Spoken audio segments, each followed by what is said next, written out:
shining through the African continent. AAU, voice of higher education, revitalizing higher education in Africa. Human resources are greatest assets, transforming Africa's education. We espouse these virtues as function.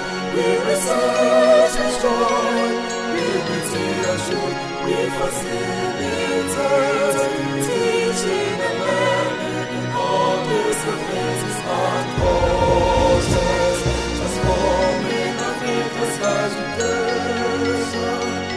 AAU, the hub of excellence, shaping Africa's educational thoughts. AAU, spring of talents, web of passion, amazing, basic promoting innovation, upholding community, equity, and standards, transforming Africa's education. We espouse with virtues as function. We research with joy, unity and truth. We facilitate teaching and learning in all disciplines and cultures, transforming Africa's education. AAU, the pillar of higher learning, spearheading Africa's development. AAU, born of friendship, noble fellowship, partnership for higher education. Africa's intellectual advancement are focused to achieve the freedom we espouse with virtues as function. We research with joy, unity and truth. We facilitate teaching and learning in all disciplines and cultures, transforming Africa's education.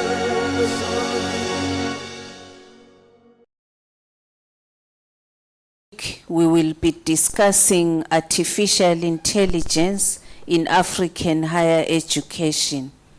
We intend to go beyond the AI noise and hype, and we rate the potential benefits of AI in African higher education and the wider economic sectors. Just as with previous innovations, AI and other digital technologies cannot be ignored. There's anxiety about new technology in education, and this is not uncommon. Previous generations have worried about students using pocket calculators. They've also worried about students having free open internet via Google.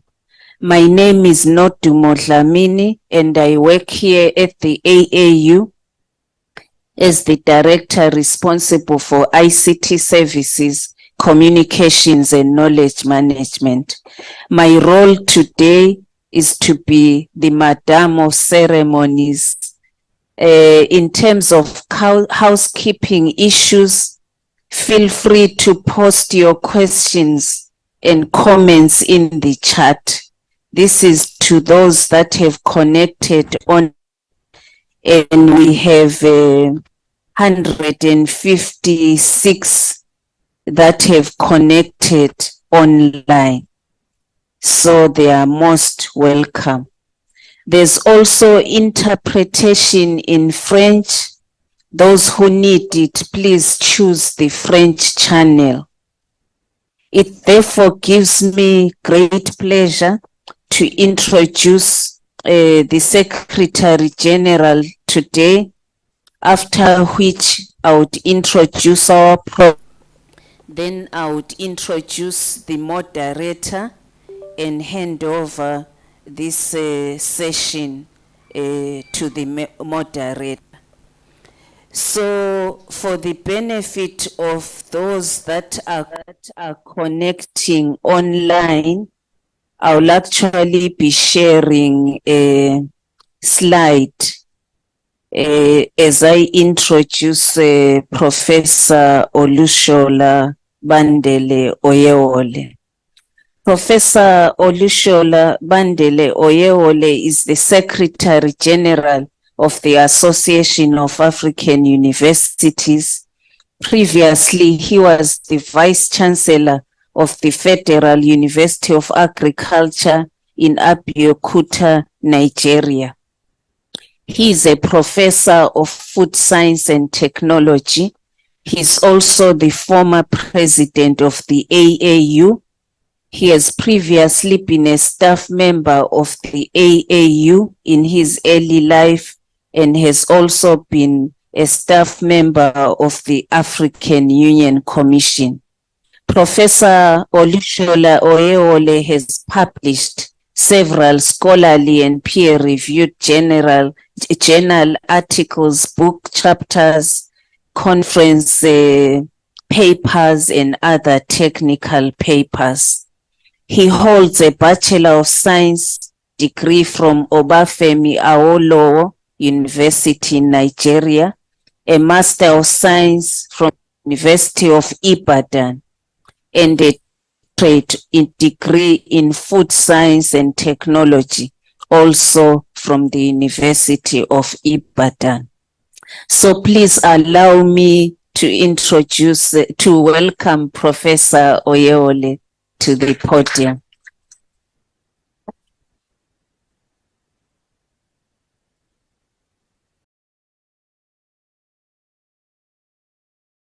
Thank you very much, Madam Nodumo, the Director of ICT and Knowledge Management in AAU, Vice Chancellors, Presidents, Pro-Vice Chancellors, and other institution heads connected or gathered at this particular time, colleagues from various African higher education institutions, representatives from the development partner organizations, valued students, and distinguished panelists. Our moderator for today's forum, Dr. Victor Udumuyiwa. Staff of AU who are present here physically, and indeed students who are present physically in this auditorium, invited guests, distinguished participants, friends from the media, ladies and gentlemen, please, with all protocols duly observed, I want to warmly welcome you all to the Students' Forum, which we are hosting today as part of our annual African Universities Day celebration. Honorable guests, for us here at the Association of African Universities and for all of us as higher education institutions across Africa, the African Universities Day is a special period where we get to celebrate debate, or in this case, the establishment of the Association of African Universities some 56 years ago on November 12, 1967. Our celebration this year is on the theme Artificial Intelligence in African Higher Education. We decided to prioritize the holding of this forum because our students and indeed the youths are critical in shaping the future of Africa. So many projections have been made about developments in our population scene, and we found that as of today, the youths constitute a very large percentage of the population of Africa. We believe that the young people of Africa must be at the forefront of discussing emerging issues such as artificial intelligence, with a view to leading its adoption and its integration into various sectors of our economics. Ladies and gentlemen, the young people of today are the ones that will have to live and work in the emerging technology-driven world, and therefore we need to put them at the center of these new discussions. When we planned this Students Forum for the African University Day, we are hoping to achieve a number of things, which include showcasing the AI-related innovations, research and usage by students and the youths. 2, addressing misconceptions and concerns around artificial intelligence. 3, creating a continental community of AI enthusiasts. 4, promoting the visibility of the work of our students and youths in the area of artificial intelligence. Ladies and gentlemen, artificial intelligence is already being used in universities and colleges, and these applications include chatbots, personalized learning platforms, and data analysts for student support. Our higher education institutions need to embrace artificial intelligence and know how to leverage it while addressing the concerns. Indeed, artificial intelligence could support improved student learning outcomes, enhance administrative efficiencies, and cost reduction. I'm aware of the challenges that so many people have expressed about artificial intelligence. People have talked about the integrity of using artificial intelligence in an educational environment, especially in a world now where if a teacher, a lecturer gives you an assignment, all you need to do is to go to chatbot and get the answers. And one will be wondering if the result you are presenting is from you or from somewhere else. We're in a world where people now write a whole thesis, PhD thesis, using some artificial intelligence forum. And therefore, there's a need for us in academics to design better ways of this, knowing the integrity of the reports submitted by our students. To me, the artificial intelligence can be an additional teacher to the students, giving you the opportunity to have a better ideas of the issues that you need to address. I believe that the challenges associated with artificial intelligence can be overcome. People have talked about data privacy, bias in algorithm, and job misplacement. For sure, there are other instruments with which these challenges can be overcome. As an association, we continue to be concerned about students who are affected by the digital divide and those displaced by conflicts. The research and innovation must also focus on addressing some of these challenges which I've mentioned. I would like to extend our profound gratitude and appreciation to all our member institutions, students, and stakeholders for your commitment to African higher education and for working closely with AAU over the years. Before I conclude, I want to especially welcome to AAU our new Director of Research, Professor Ama, who is attending this public forum for the very first time. We are looking forward to his contributing greatly to the work of AAU in the years ahead. I also want to seize this opportunity to extend my appreciation to the government of Nigeria for the special donation they've made to AAU this morning to support the work we are doing here. I want to thank you all, our honorable guests, students, distinguished ladies and gentlemen, for joining us to celebrate this year's Africa's University Day.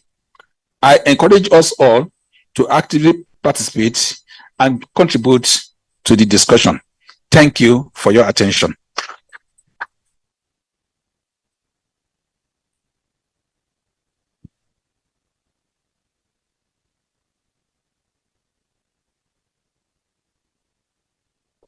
Thank you very much, Professor Olushola Bandele Oyewole, for your remarks.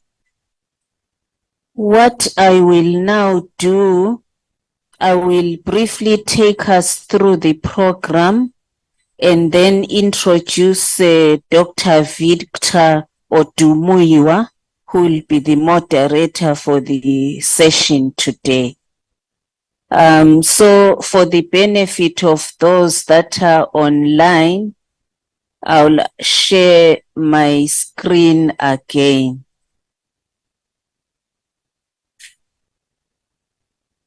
So what we would like to achieve today, we would like to have a students-led discussion forum, which will be moderated by Dr. Victor Odumuyiwa. And then after the students present, we will then have questions and answers. So we'll have a session where we engage with those presentations.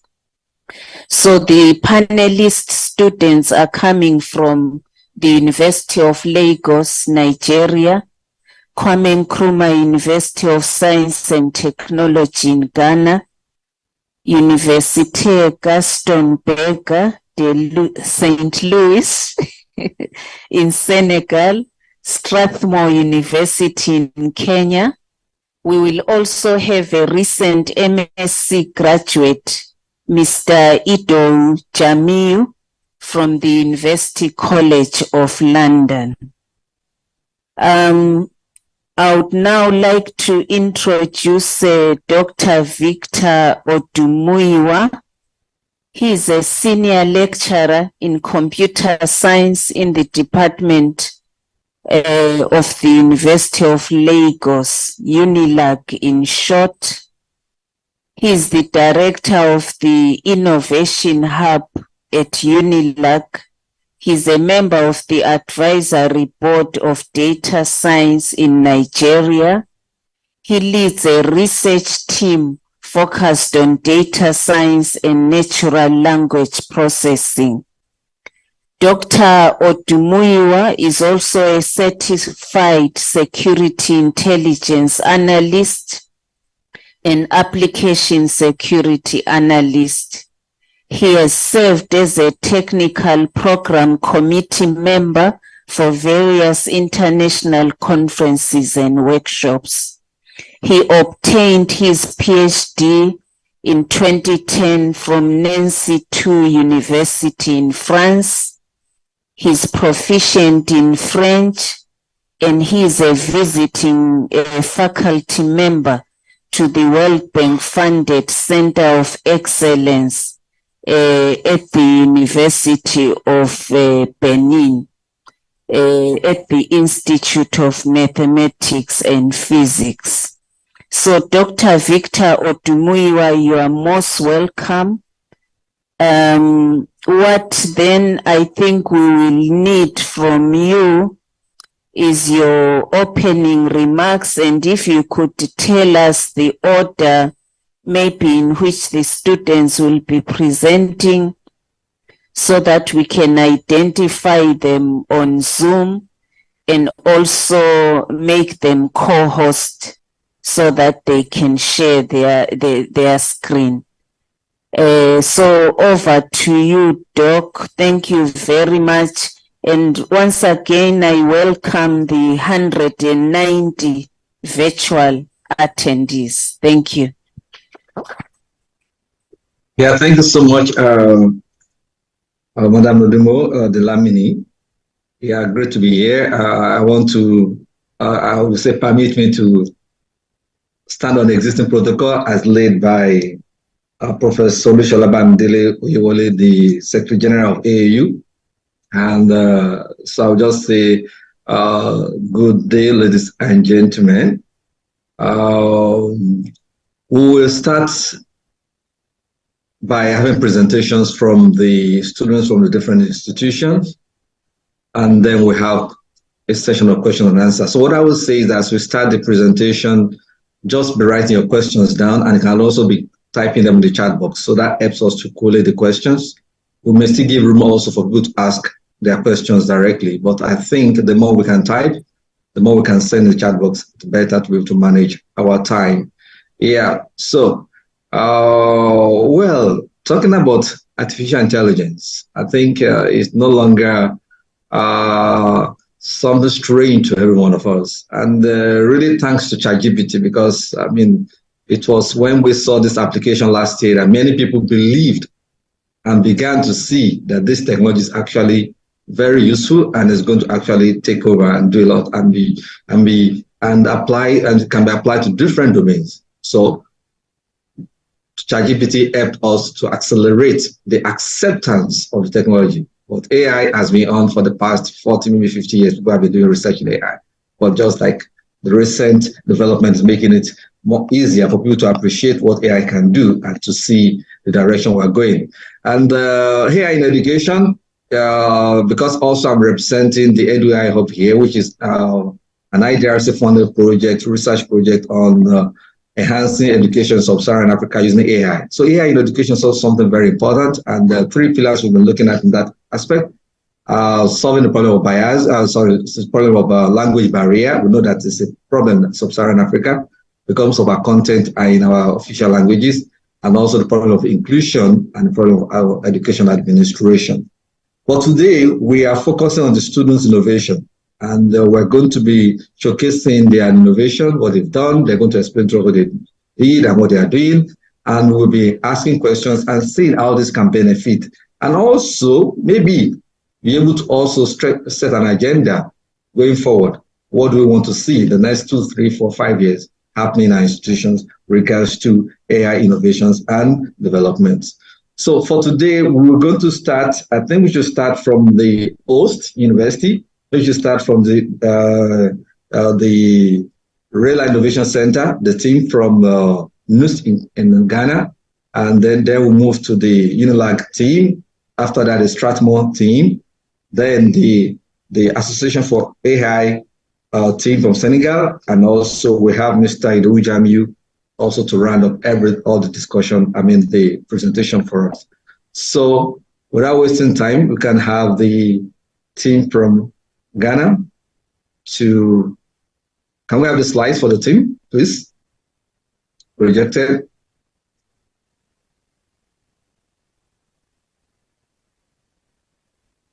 Hello. I think I need the team from Ghana to identify themselves virtually. Professor Eric Chao, if you could assist us so that we make them co-host. Okay. Good morning from the Rail Lab. Elton Modestos is online. He will be leading the presentation from KNUST. Elton Jabin Modestos. Elton.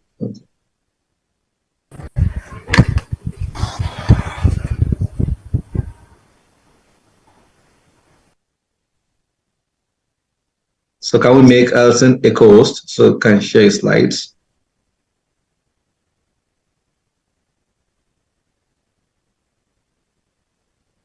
Can we make Elton a co-host, please? Thank you.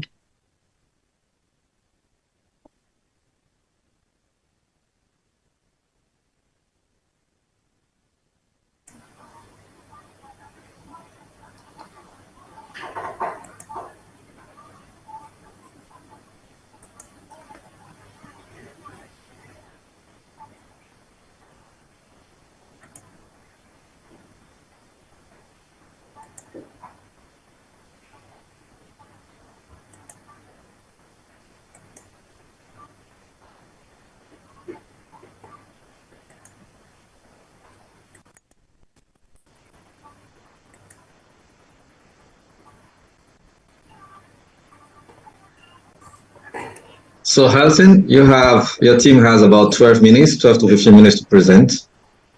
Yeah, so please go ahead. You have the floor. All right, thank you very much. Good morning, I'm Elton. This morning I'll be presenting on one of the active projects going on in Rail and Depa Lab, which is an Afrocentric palm oil adulteration learning model. Please, can I have your head?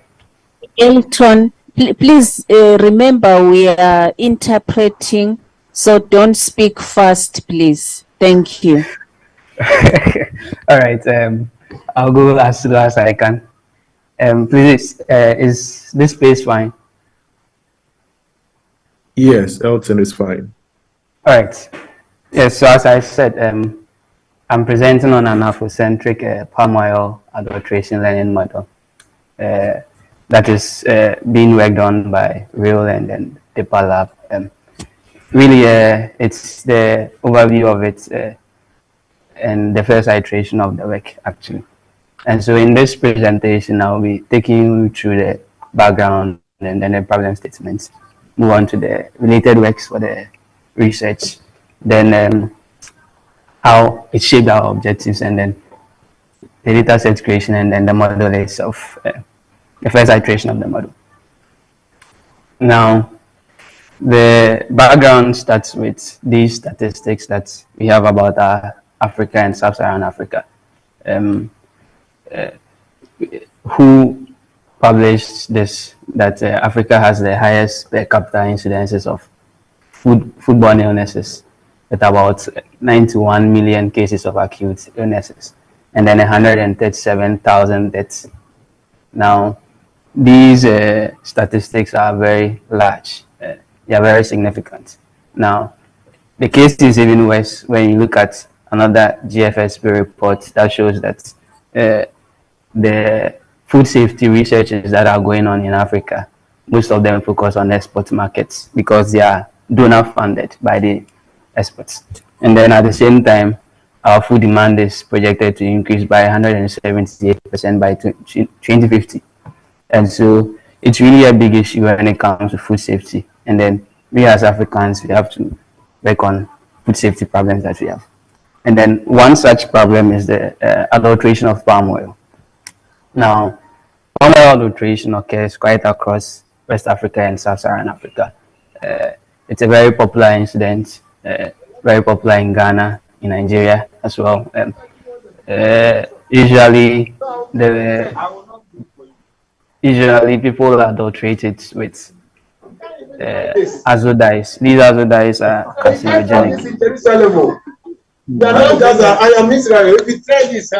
These azo dyes are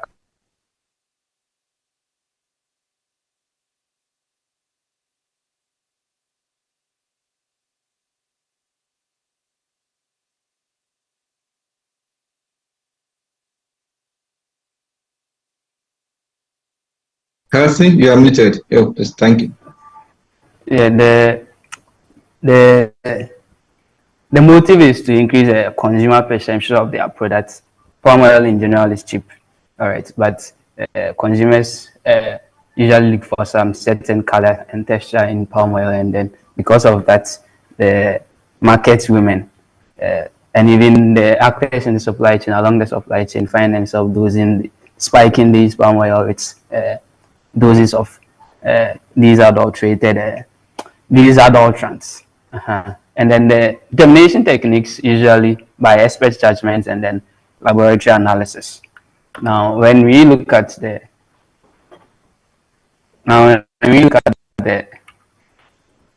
laboratory analysis, they could be classified under various umbrellas. We have the spectroscopy, the chromatography, the imaging techniques, fiber optics, DNA-based analysis. Now, when you look in literature, we have a lot of proposed work that centers around this. Like, they all revolve around these laboratory techniques. Now, but these laboratory techniques, one, they require the laboratory expertise. That's one. They come at a convenience of time, and then they require extra cost if you have to use it in the market scene. As in, if I'm a consumer and I'm going to buy a product, if I have to take samples of the palm oil I'm buying and send it to a lab for it to be tested, that can take days, and then I have to pay for it and then come back and buy.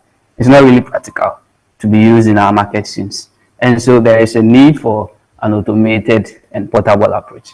Now, and so that was the objective for this research. We started with getting an automated and portable approach that does not require laboratory expertise. Now, when we get to stuff that does not require laboratory expertise, then it's a tricky issue there, because most of them are subjective. they testing it to determine the color. Scientifically, there is no objective way of doing it without the chemical laboratory processes. And so, but then we know in AI that it is possible to have learned representations. It's been proven by theory. 2018, the famous Kaimin He paper on ResNet, residual networks, and even the seminal paper on deep learning by the godfathers of deep learning also. It's possible that we can learn hierarchical data representations of raw data. And so it's been used over and over and over. And CNNs have been used when it comes to image recognition and then computer vision.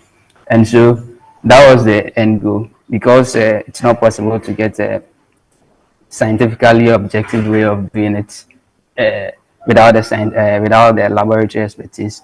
Rather than trying to hand engineer features, you feed the images to the deep learning model, and then it will learn these hierarchical representations, so that when you deploy on the market, anything that deviates substantially from these learned representations of this palm oil can be flagged as impure. So that's the overall hypothesis there. And then because of that, we started with creating an Afrocentric data set for the palm oil adulteration, and then creating these models. Now, the data set creation, we were informed by some of these decisions. Some key insights we got from our research is that the maturity level of the fresh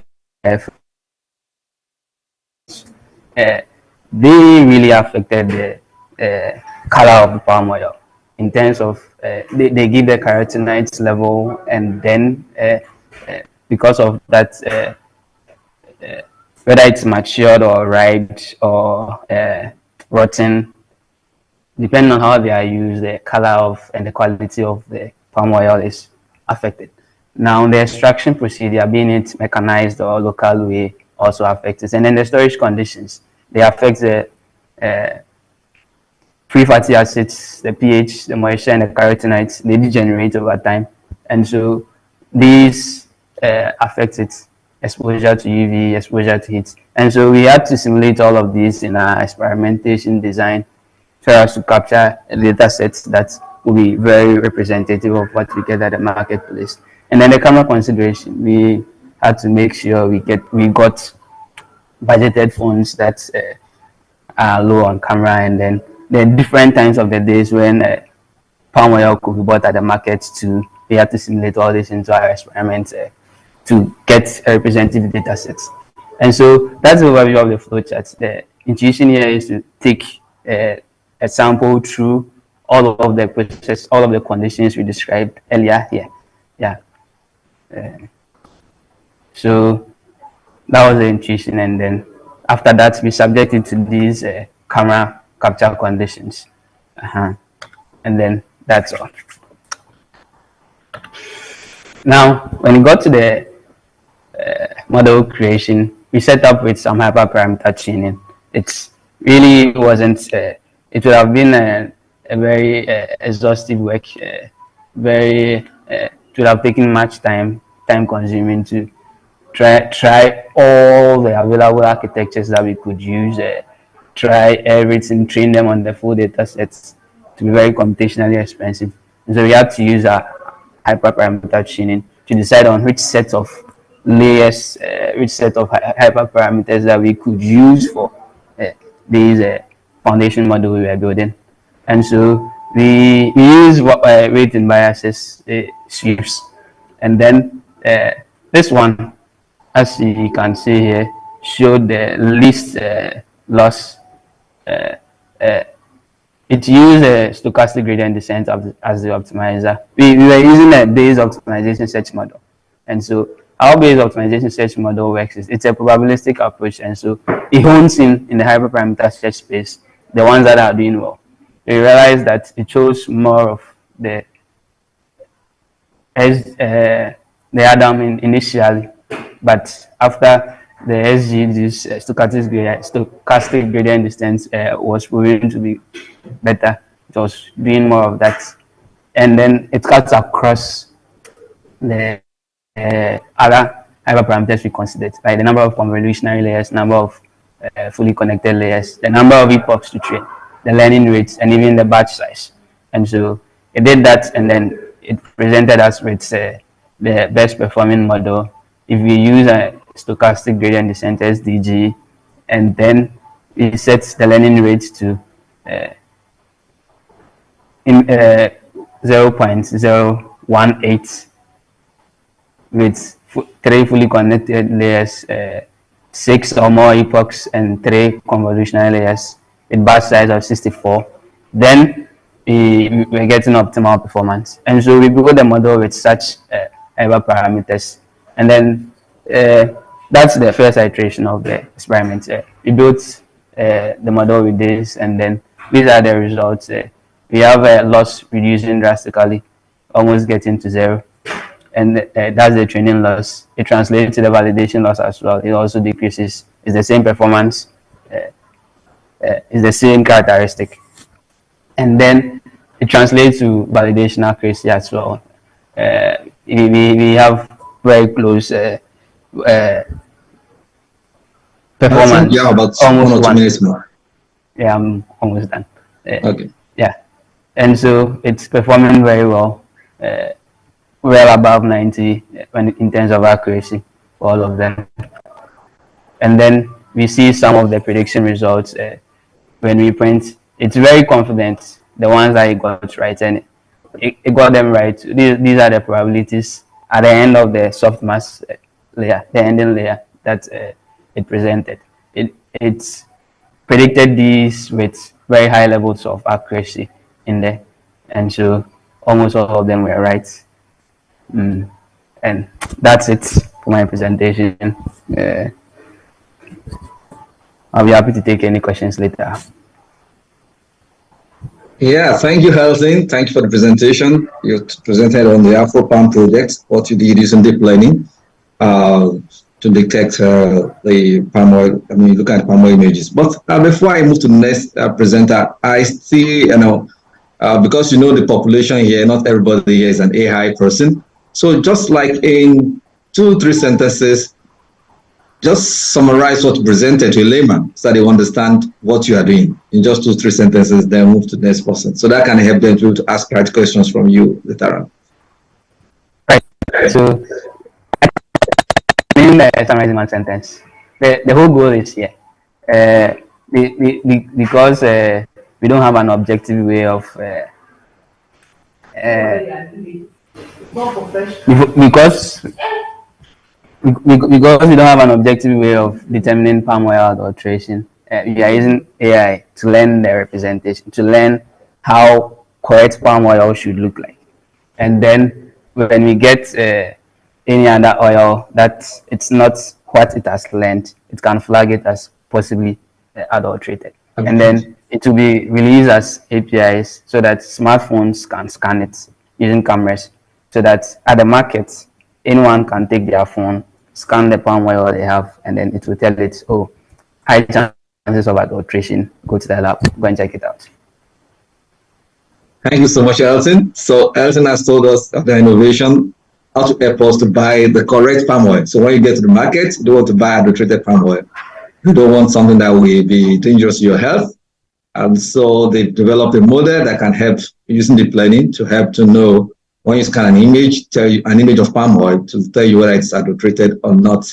Yeah, so we'll be happy to see the API released and to see the application on the smartphones so that we can start using it. Thank you so much, Elton. So we're going to move to the next presenter, to the Unilag team. I think the presenter, there are 2 presenters. So we have Fortune, and also we also have Fagore Oroyayomde. So the 2 of them can be made co-hosts so that they can go ahead with the presentation. Fortune Adekobe and Fagore Oroyayomde.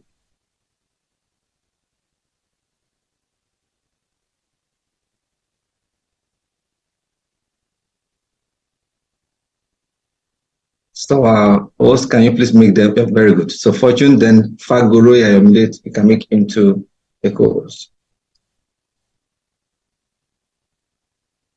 So, Fortune and Ayomide, you have the next 12 minutes to make your presentation. So, just tell us your name again and where you're from, and you can start the presentation. I think you can share your screen now. Yeah, please go ahead. All right, great. I am Adikogbe Fortune, representing University of Lagos alongside Fagori Ayomide. I'm a machine engineer with a process engineering background, and Ayomide is a research assistant at NITHub. So our plan today was to share 3 projects we've been working on,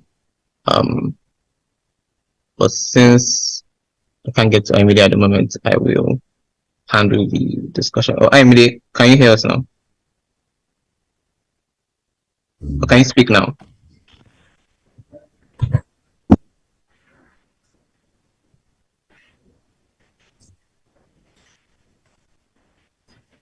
I can see him unmuted. Yes, okay, great. Okay.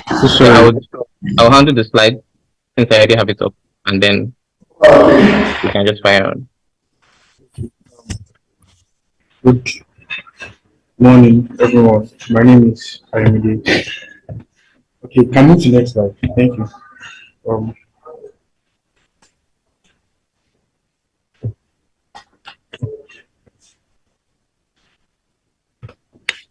Can move to the next slide.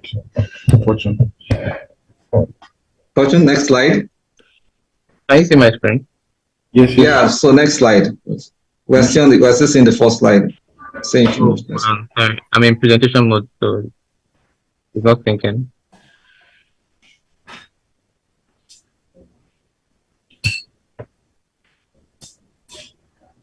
Okay. So first off, I'm going to talk about DG Health. So DG Health is an AI for breast cancer. So introduction. Such as we know, breast cancer is like the most diagnosed type of cancer in the world. Here in Nigeria, next slide, let's move to next slide. Here in Nigeria, we have like a lot of cases in breast cancer, and so there is a need for we to be able to diagnose breast cancer early. For an example, I currently have a friend that is running a chemotherapy. Now, at first, she didn't know she had breast cancer because she just felt like there was a lump on her breast, and then he thought, so medical practitioner thought it was a boy. So, but currently she's on cancer stage 2, and they could not diagnose it early enough. So we thought of a need for we to diagnose cancer early. So breast cancer makes about 22% of the total number of new cancer cases in Nigeria. So we have different cancers. There's breast cancer, there's prostate cancer, cancer of the eye, thereabout, but breast cancer top the charts. Next slide.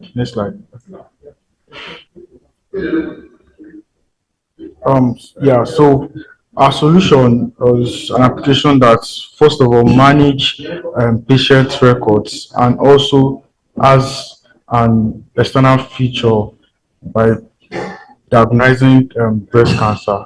Next slide. So the whole process is, first of all, we got data sets from Cargo. So just a good prototype data set from Cargo that has mammograms, images of mammograms, and then we use the CNN model to train our data and also test the performance of our model. After performance, we got an accuracy of 95%, which is quite good, which is like really good. So the aim of this project is that getting data. I think one challenge we got about data is accessibility to data in Nigeria. me and my team we went to Lutz Cancer Health at Lutz, and then the whole process of getting data was long. We had to get the form, but then I think it's not easy getting data. I think that's why we resorted to using data set from Cargo, and and it performed really well. So we hope that at the end of probably getting like a data set from the Lutz would at least have like a good model for outside use. So you can move on, just move on. So the next slide will just show the demo. You can this slide is a video. You can just help me play it. Yeah, thank you. So DG Health here. The doctor. Imagine me as the doctor. I'm signing in. So on my page, I can see total number of patients, and then I can diagnose patients. Two methods. I get metrics which the radiologists have done. So they measure like different things, probably the length of the tumor, the width of the tumor, the mean average. So from different radiologists, and after then, prediction is made. Also, this data was also got from Cargo. So most of the data we used for this project was got from Cargo. So this is like the first stage of, if the doctor does not have like a mammogram, then you can use this information to predict. So it's just giving it values and diagnoses it. So yeah, we can move to the second one, which uses mammogram. So you just need the picture of your mammogram, and then yeah, this is the picture of the mammogram, and then getting your results. Yeah, so we show the diagnosing with a percentage confidence, and that was all about this app. Nothing too fancy. We just wanted something that can manage patient record and can also test for early detection of cancer and relax. So I move to Fortune present the other projects that we have. So Fortune, over to you.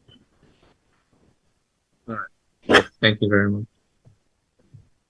Okay.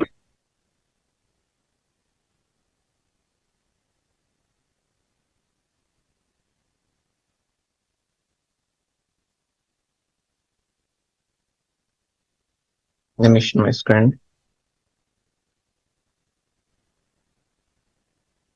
Fortune, can see your screen. Okay, hold on.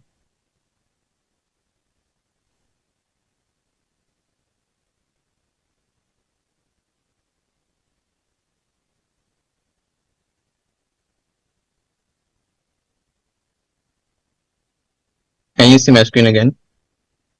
Not yet. I don't know. Yes, fine. It's okay now. So please go ahead. You have just about 5 minutes left. Yeah. Okay.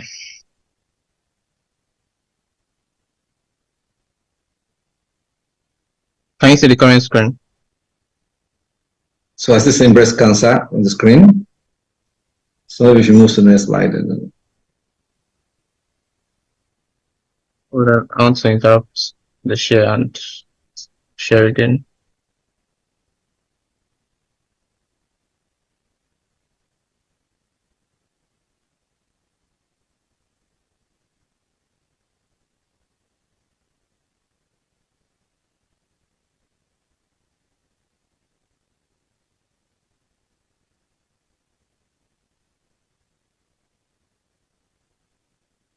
Okay. So the next project is on language translation, and it's named "eh," which is a phrase typically used by Nigerians when they don't understand what you're saying.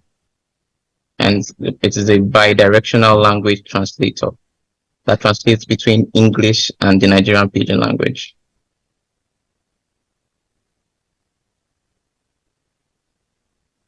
the reason why we decided to take on this project was because we understand that digital communication is very important in the world of today, and individuals that don't have access to the digital world and cannot communicate with other people in the language of their preference will be limited in, the scope of what they can achieve and how they can utilize the resources we have on the internet today.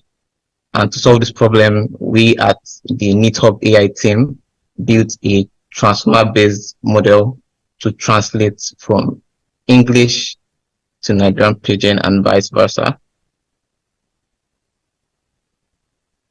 To, set the stage for understanding why we decided to solve this problem. During our research, we found out that, though Nigeria has a wealth of languages, right? A lot of them, or a good number of them, are not recognized online or in digital world. Popular language translation services include languages like Yoruba, Igbo, and Hausa, which are relatively major languages, but they do include all the other, Nigerian languages. And it turns out that Nigerian Pidgin, according to a survey carried out by Statista in 2021, is the fourth most spoken language by Nigerian. And it's interesting that we don't have a lot of research contribution to such a widely spoken language. So we took on this project to, open the ground into exploring low resource languages, which just means languages that don't have a lot of data. So we took on this project to explore these languages that have not been typically covered before, as a way to, encourage others to do the same with other languages, and even, for Pidgin with other variations of the Pidgin language. Our solution includes, first, included the aggregation of a data set of over 94,000 parallel sentences. Because, like I mentioned before, this is a low resource language, and that means that we do not have a lot of data for Nigerian Pidgin on the internet, and in fact, previously existing data were removed because those that released them decided not to make them public anymore. So for this project, we had to aggregate the data ourselves by identifying data sources and then scraping data from these various sources, validating them, and then putting them into a database. After that, we experimented and concluded on a transformer model that translates from English to Nigerian Pidgin and vice versa. After we built these models, we built two versions of the system. But at the moment, we have deployed a web application via which we can, translate sentences from English to Pidgin to demonstrate the effectiveness of these models. The interface is something like this, and can be accessed by anyone. If you can put the link in the chat, that would be great, because I don't think we'll have time to go there and go to Chrome and explore it. But this is a sample prediction where you can see the English sentence and then the Nigerian Pidgin translation, and that's pretty well, because it gets the it tries to it reduces the words into the phonemes, which is what you expect when you're listening to Pidgin and when you're writing Pidgin. I think the third translation is probably the one I agree with the most in this case. But yeah, this is the web app demo. And it's interesting because you can also go there and explore.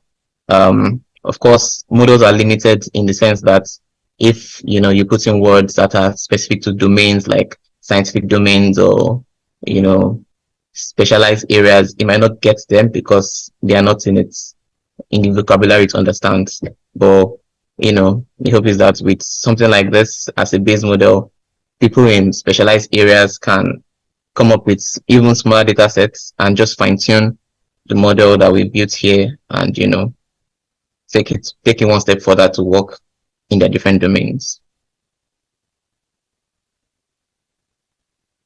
And the last project we're presenting is on data interpretation for microscopy in battery research. Because of time, you try to summarize this so that can move to the next speaker. So just try to summarize of time. Yeah, we'll do that. So the core of this project is centered around the fact that during battery research, researchers try to understand to improve performance of cycled lithium metal anodes by analyzing something called the solid electrolyte interface. But the process of analyzing this interface is very tedious and takes a lot of time. So in this work, I collaborated with a PhD student at the University of Chicago to build a machine learning model that accelerates and simplifies this process.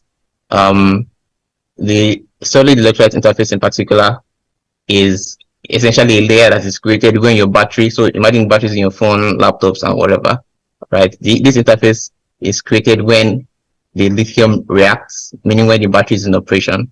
It helps to prevent further reactions on the anode, but it also limits your battery capacity. And so we decided to solve this problem using semantic segmentation. Our solution was to build a semantic segmentation model using the UNet and UNet architecture to solve this problem. And we also used something called the sliding window approach to improve performance by focusing on various areas of the image as opposed to processing the image as a whole. And a demo of the application is shown on this picture. For this particular application, we created a desktop application because we expect that researchers that have these images, first off, they get these images by experiments and they may not want to share it over the internet. So a desktop app is most ideal. And of course, the sizes of these images are very large. So the idea is if you have your images in a folder on your laptop and you start this application, you can easily run the processing and then generate the segmentation results, which helps these researchers speed up the process of understanding these images. Thank you so much, Fortune. Yeah. So before I leave you we move to the next speaker, we saw three presentations. One is about breast cancer, early detection, whether from some measurement or from mammogram images. Another one is on language translation from Pidgin to English and English to Pidgin. So the last one is about battery, but to a layman, it's still more of research. So to a layman, what do you think, or what would be the application of the last one to a layman? Somebody using a smartphone. So just quickly give us one, then we'll move to the next speaker. So the first thing is, the layman does not directly use the last application. The target users are researchers that are working on battery research and trying to understand the solid electrolyte interface. So the application works for people that are generally trying to work with microscopy images, but currently is configured for battery research. So the layman would directly not use this application, but of course they will be impacted by the results of the research that our target users, which are the other researchers, the result of the research that they carry out when we've accelerated the process. So what we're trying to do, we're trying to accelerate the process of research by picking a section of the whole cycle and then optimizing it for speed and making it easier for those researchers to iterate and then create better batteries. Okay. So the goal is to create better batteries. So that's fine. Thank you so much. So I know that somebody is raising his hand, but we are going to ask questions generally later. We want to give room to other speakers to speak, to present. So Dureza, we'll come back to you. But all the same, you can type your question and put in chat box. And I will suggest that all speakers to look at the chat box for questions that are directed to them. I've been jotting down some. We can also be checking so that you prepare your answers and make it brief when you are going to answer. So Dureza, you can type your question, or you can wait till when we allow you to kind of open your mic and ask a question directly. So we will go to the next speaker. We'll go to Strathmore University from Kenya. Can we have the Strathmore team? So I think for the Strathmore team, we're having Maria Ogamba and John Muinde. So can we make them co-host, please? Maria Ogamba and John Mwinde.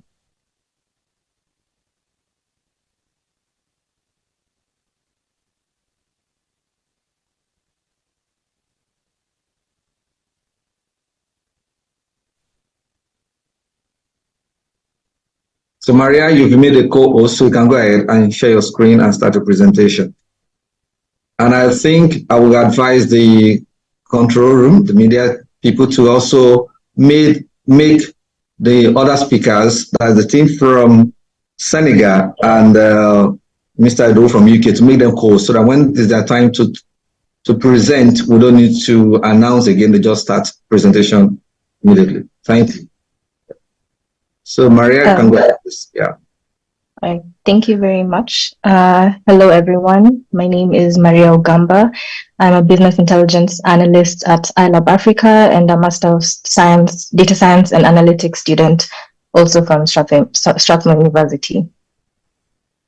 So today I will be presenting on Wellness Buddy, which is an AI chatbot for mental health support, for mainly focusing on university students in Kenya. So mental health is a major concern in Kenya, where a WHO report ranked Kenya 5th out of the African countries with a high number of cases of depression, which is approximately 2 million people. And these cases are rising among the youth. Unfortunately, mental health services are not accessible to many people. So there's still ongoing research to find out if you can utilize computer software such as chatbots to provide support. So integrative psychological AI has emerged as a scalable solution to meet the increasing demand for accessible mental health support.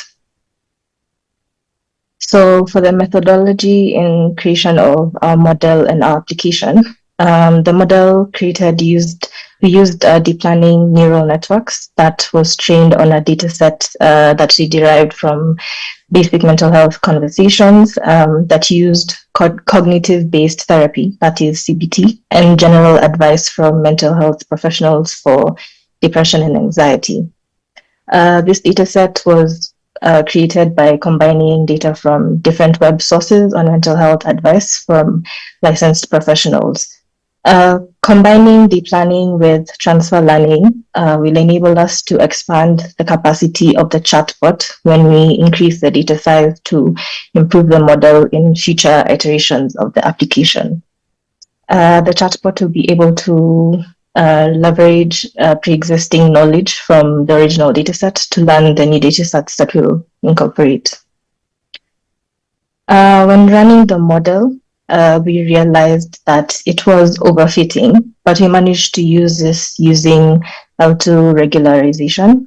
Comparing the ordinary model versus the L2 optimized model, and also we tried out dropouts, we realized that L2 was the best and gave us the best accuracy as well. So in the next slide, I will demonstrate just a brief overview of how the chatbot looks like. So we integrated a model into a React Native front end. This application just has a very simple user interface where the user can interact with the chatbot and also be able to get access to more information on mental health care. So that's just a brief overview of how the application looks like. So for future development, we would like to work with mental health professionals to ensure the application handles the sensitivities and subtleties associated with offering guidance on mental health, wellness, and issues. Expanding the dataset to incorporate other mental health concerns can also improve the user's experience and the advice given to them. And finally, the application should comply with the Data Protection Act, particularly the privacy concerns, before conducting user testing and eventually delivering it to the market. So that is all from my presentation. Thank you for your time. I'd like to invite my colleague to do that presentation. Yeah, thank you, Maria. So I think I have the second presenter. I should be made a host.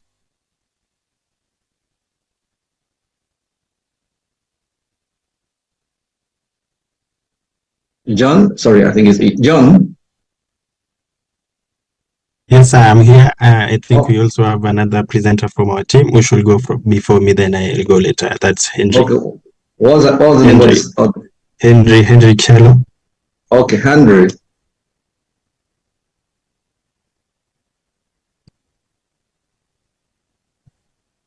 So to manage time, if the presentation are not connected, you can go ahead. Then he comes after you to manage time. If presentations are not connected, if you can do it independent of his own. Okay, just a minute then. Let me get this up.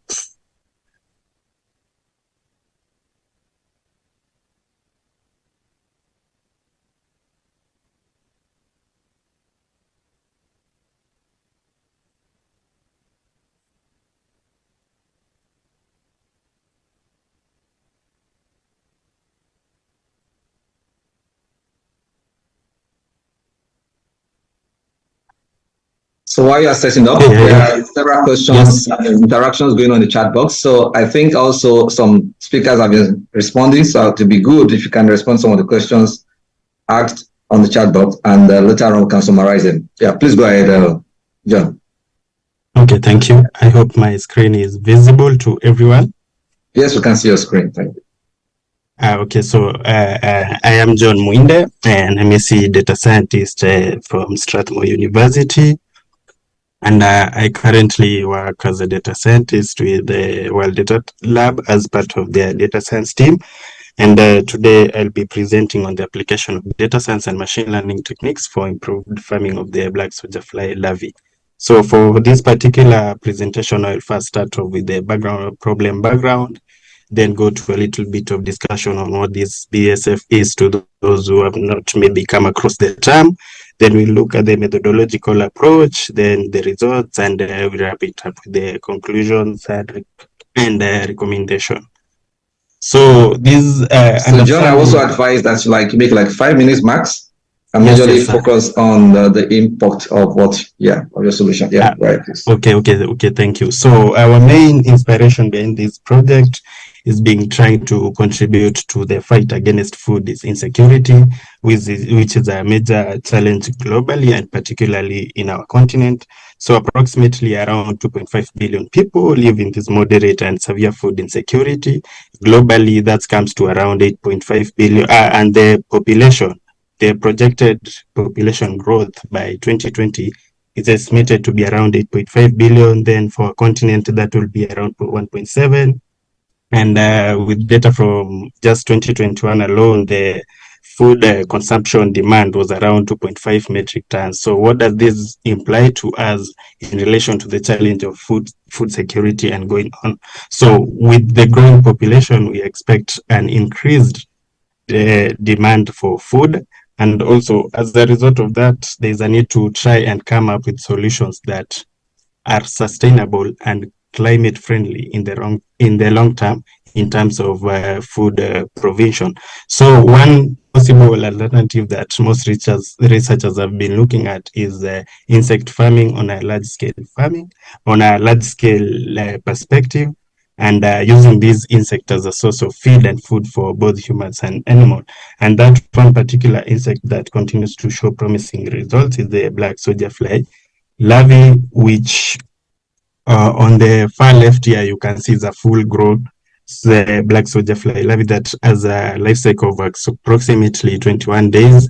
And the advantage of this particular insect is like it consumes almost any kind of organic waste and easily turns that to frass, which can also be used as an organic fertilizer in farming. So apart from just addressing the challenge of food security, this insect is also able to address potential issues arising from climate change and waste management. Then on the right, we have a full-grown black soldier fly larvae. So this is what most farmers are interested in, up to rearing the insect up to this stage. This takes about 0 to 15 days to get to this stage. Once you are at this stage, you can harvest and feed them directly to animals. so or mix them with other feed contents.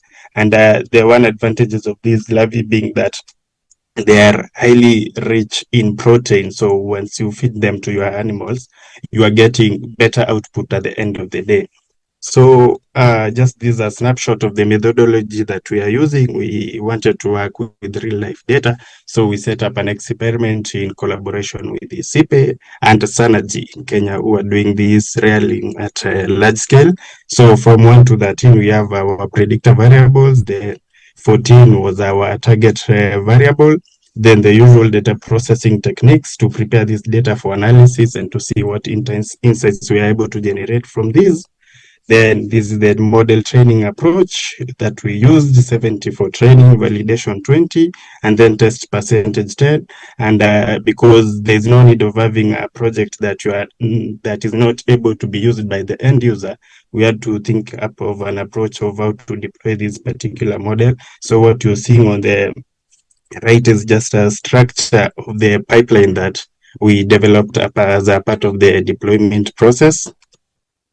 So these are our machine learning results. Because we didn't want to limit ourselves to just one particular model, we chose to train a total of about 8 models and compare them based on their evaluation metrics. So this being a regression problem, you can see the evaluation metrics we used there: RMSE, MAE, the MAP, and R squared, adjusted R squared. So for this particular, you are looking for lower scores of RMSE, MAE, and mean absolute percentages. Then for the R squared and the adjusted R squared, you are looking with the model with the highest scores. So for that case, our best performing model was the random forest regressor. And then on the right side of it, we have now the developed solution system, which can be used by this particular farmer to monitor their production process and also predict expected output at the end of the rearing process. So I don't know if we have time, I'll just do a simple demonstration of how this works.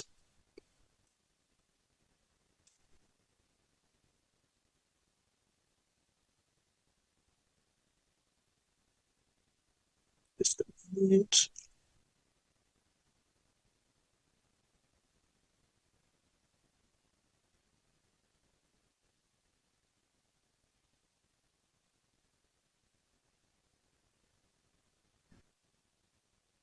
Are you able to see what's up on the screen?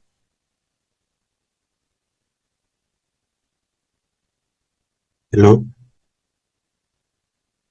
We can see your results screen. Were you trying to play a video? What were you trying to do? Oh, I was trying to display something different. Okay, let me do this. Just a minute.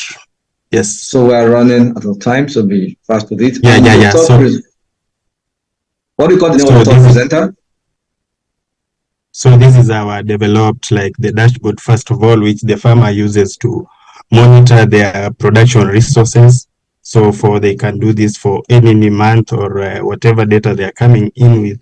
They can see what is happening at their farm. Then at this side, they are able to come here and say maybe the prediction period, just key in whatever data set they are having in their farm and see what, for example, what will they be the expected output of the end of the rearing cycles, and does that meet the market demand? And if not, how can they try to improve their rearing process to get improved production? So for this case, he will be expecting around 17.5 kgs per meter squared. So they can calculate that based on their number of beds and the total area to estimate their output at the end of their production cycle. Thank you.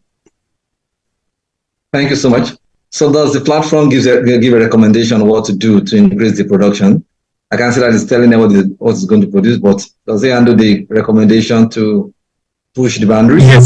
Yes, we did that, and we have a score of how we tune these parameters to get maximum output at the end of the day. I just could not fit everything here. For example, you are looking at let's say a bed length of 20 centimeters, because these particular insects like to burrow deep inside the food. So with a specific feed depth, you expect much more or a maximum output compared maybe to shallow feed depth. And then in terms of, let's say, the bed length, you want to make sure the number of larvae that are going here it does not impact the competition for resources within that area bed, so that you, at the end of the day, you are getting output that is good enough for selling and can make money for the farmers. So we have all that, and the system is already in use in the partner farm, that is Synergy. Yeah, that's great. So it's already been used. That's fine. Okay, so we'll come back to that. Who is the third presenter from your group? That should be Henry Chalo. So Henry, are you okay? So please try to make it as brief as possible. You may not go in depth into the technology, but explain what the problem and the solution, so that we can move to another thing, please. Henry, go ahead.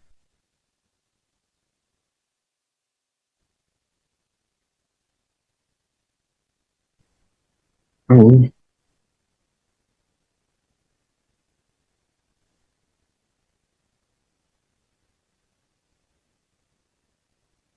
Just a minute, I'm trying to get my slides for presentation.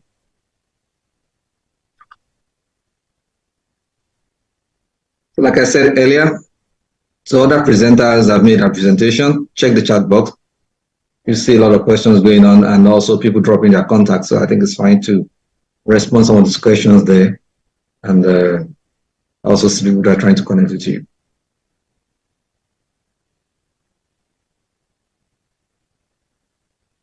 Great. So my name is Henry Chalo. I work as a data scientist at the International Center for Insect Physiology and Ecology here in Kenya. I am an MSc graduate of a Master of Science in Data Science and Analytics from Strathmore University. I'll be presenting a project on a decision support system to improve the farming of edible crickets as a source of food for humans. And so the global population is estimated to approach 10 billion people by the year 2050. And the demand for food is estimated to increase by 50%. And so FAO approximates that by the year 2030, 653 million people will be undernourished and will be suffering from micronutrient deficiency. And for that case, the African population will bear the highest burden. And so the current source of food are becoming unsustainable due to the negative effects of climate change on arable land and water. And therefore, this calls for introduction of resilient farming practices, which includes introduction of new seeds of breeds, intercropping, nature-based solutions, and farming of insects for food and feed, such as the crickets. And so why am I interested in the cricket farming?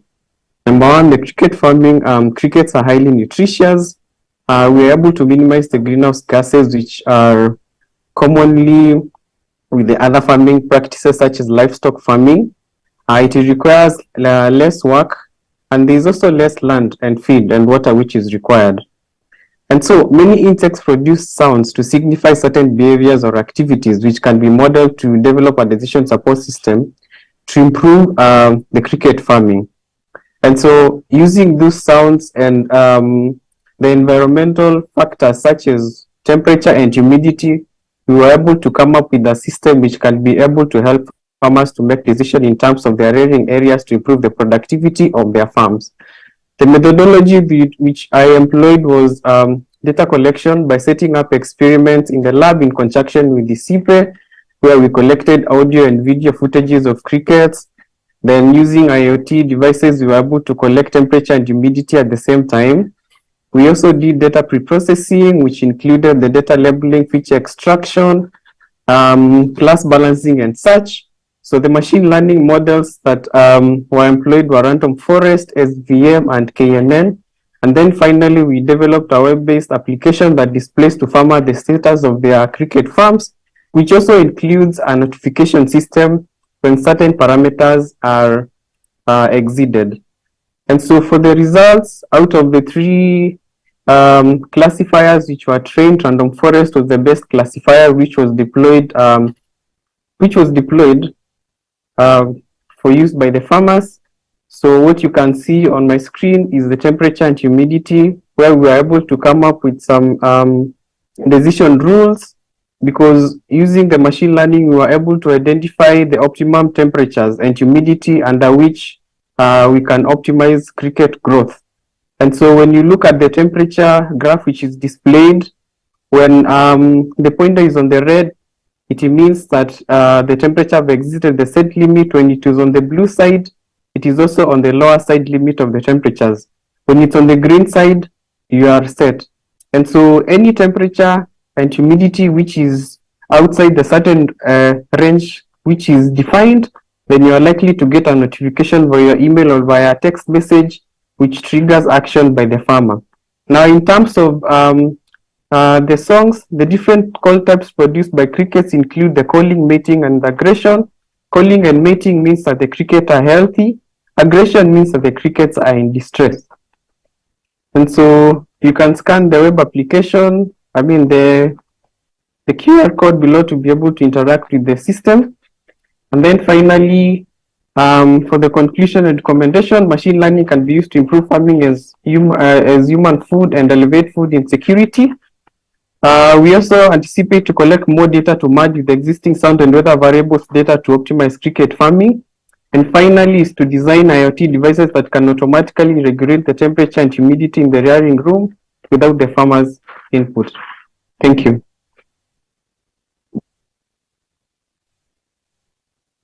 Yeah, thank you, Harry, for your presentation.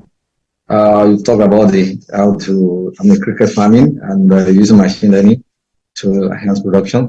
So, because of time, I'm going to call the presenters from Senegal. Do we have them available? Are they online? Oui, bonjour. Bonjour. Ok, je m'appelle Ousmane Youm, donc je représente l'université Gaston Berger. Ok. Je puisse m'exprimer en français? Oh, oui, c'est bien. Je pense qu'il y a des interprètes. Ok, est-ce que vous voyez bien mon écran? Oui. Bon, ça arrive. Attends. Pas encore. Ok.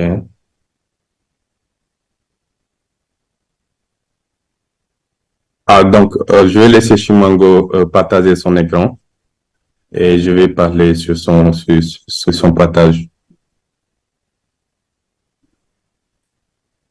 Bon, on va à l'écran.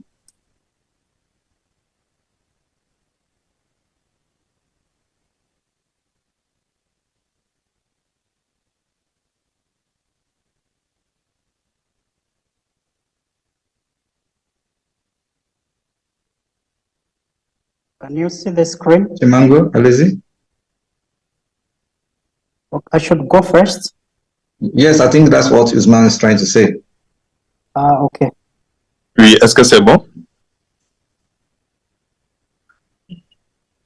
Allô? Oui, on va à l'écran là. Ok, d'accord. Donc, attends, Chimango, au début. Chimango. Yes, Osman. Okay. Can I go first or you go first? Tu peux y aller. So Chimango, you can go first. Yes, I agree that you go first, please. Go ahead. Because of time, right. try to. Yes, thank you very much. I'll try to be brief as much as possible. Yeah, thank you. Yes, my name is Chimango Nyasu. I'm a PhD student registered at University of Gaston Berger. I'm working with our Tiatara, Astan Traore, Chekba, and Abdullahi Dene. I'm presenting on towards resilient agriculture to hostile climate change in the Sahel region. It's a case study of machine learning based weather prediction in Senegal.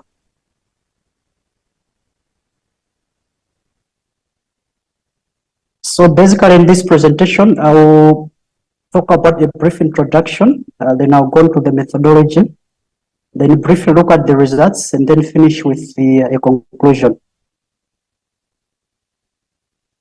As an introduction, we all understand that agriculture is the major source of food in Africa. but also it is a major contributor of the economy at large in Africa and even worldwide. But due to climate change, agricultural production is highly affected because of a number of reasons. Some of them includes changing growing seasons, increased frequency and intensity of extreme weather events, changes in water availability, and the eruption and the spread of pests and diseases, and many others. So basically, the main objective of our study is to develop machine learning-based models which are adapted to the context of daily weather forecasting.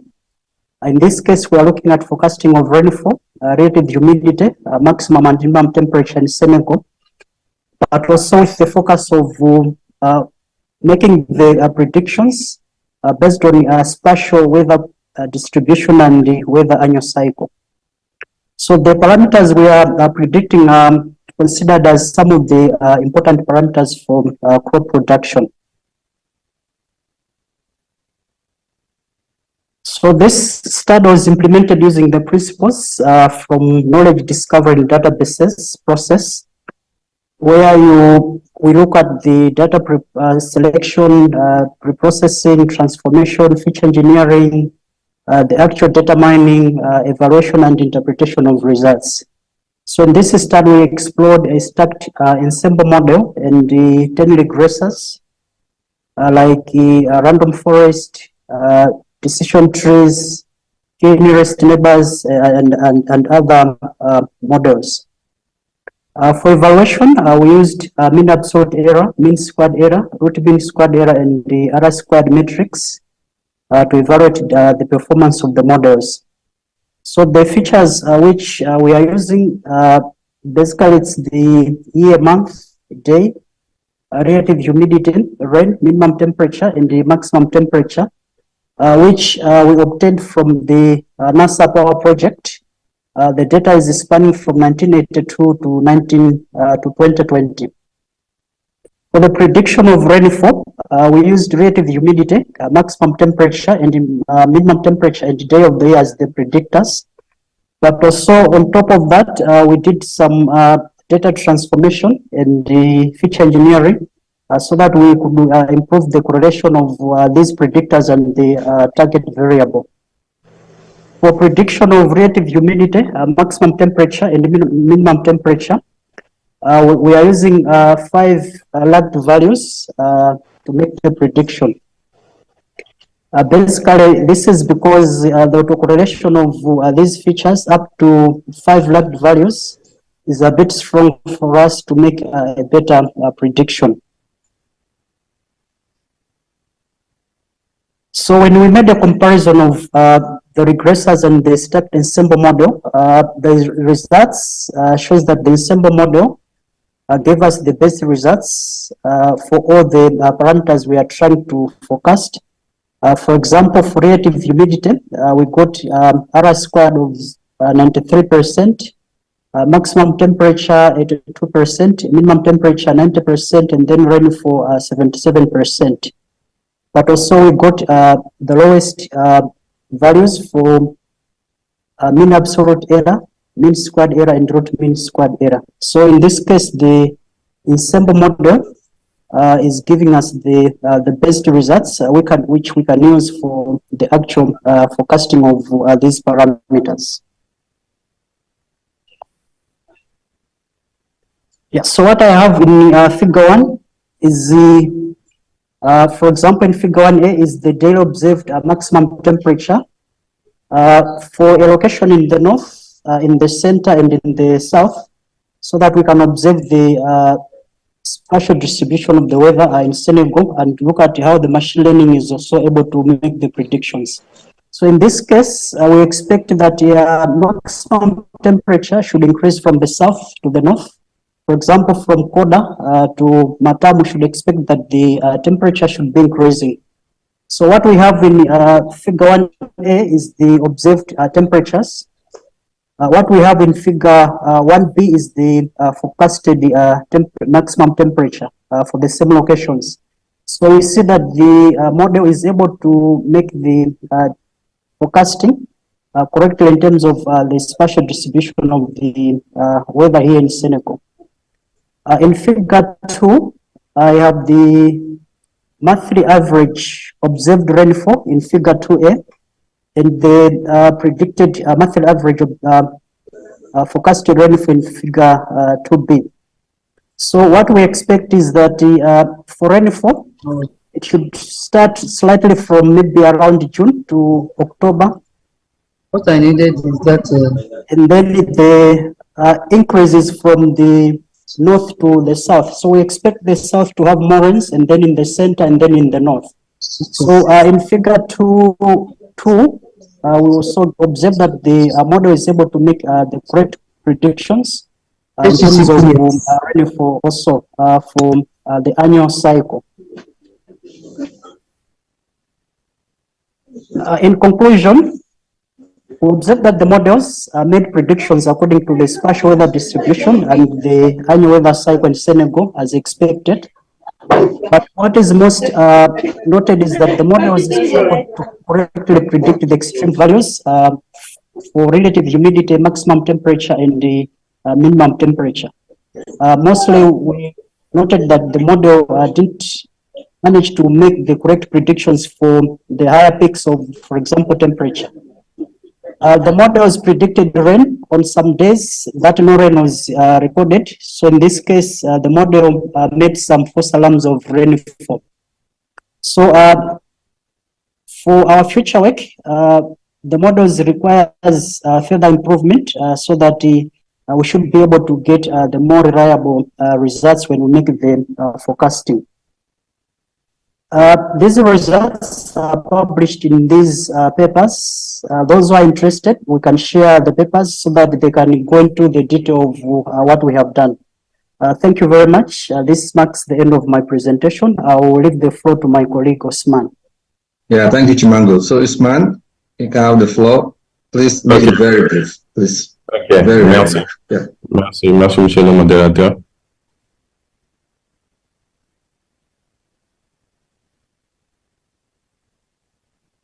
Donc, je m'appelle Ousmane Diem, donc je suis PhD student à Gaston Berger Université. Donc, je représente le Centre d'excellence africain pour les mathématiques informatiques NTIC. Attendez, s'il vous plaît. Sorry, I hope the interpreter is already interpreting for those that are listening in English, please. Yeah, thank you. Yeah. Okay, so allez-y. Okay, next, Simango. So, je vais vous présenter aujourd'hui nos travaux donc, sur le deep learning et la télédétection donc, appliqués à la surveillance environnementale. Donc, nous allons parler des problèmes, donc, puis de la méthode que nous avions utilisée et ainsi que les résultats obtenus. Donc, next. Donc, nous savons tous qu'en ce moment, nous faisons face à d'énormes problèmes environnementaux. Donc, au niveau global, nous avions les changements climatiques. Et au niveau local aussi, nous avions beaucoup de problèmes, donc comme les déchets clandestins. Donc au Sénégal simplement, chaque année, plus de 3 millions de tonnes de déchets sont produits. Donc et une partie de ces déchets est jetée clandestinement. Donc et la municipalité n'a pas tous les moyens de les collecter. Donc et cela peut impacter aussi la santé des individus, des riverains. Nous avions aussi à Dakar, nous faisons face à une augmentation des constructions de maisons. Et cela fait que, donc, il y a une mauvaise urbanisation et on manque vraiment de verdure et d'arbres. Et cela conduit à ce que, à Dakar, par exemple, il y a une mauvaise qualité de l'air. Et pendant l'inondation, par exemple, beaucoup de buildings, donc beaucoup de maisons sont sous les eaux. Maintenant, comment on peut faire pour pallier à tous ces challenges-là? Next.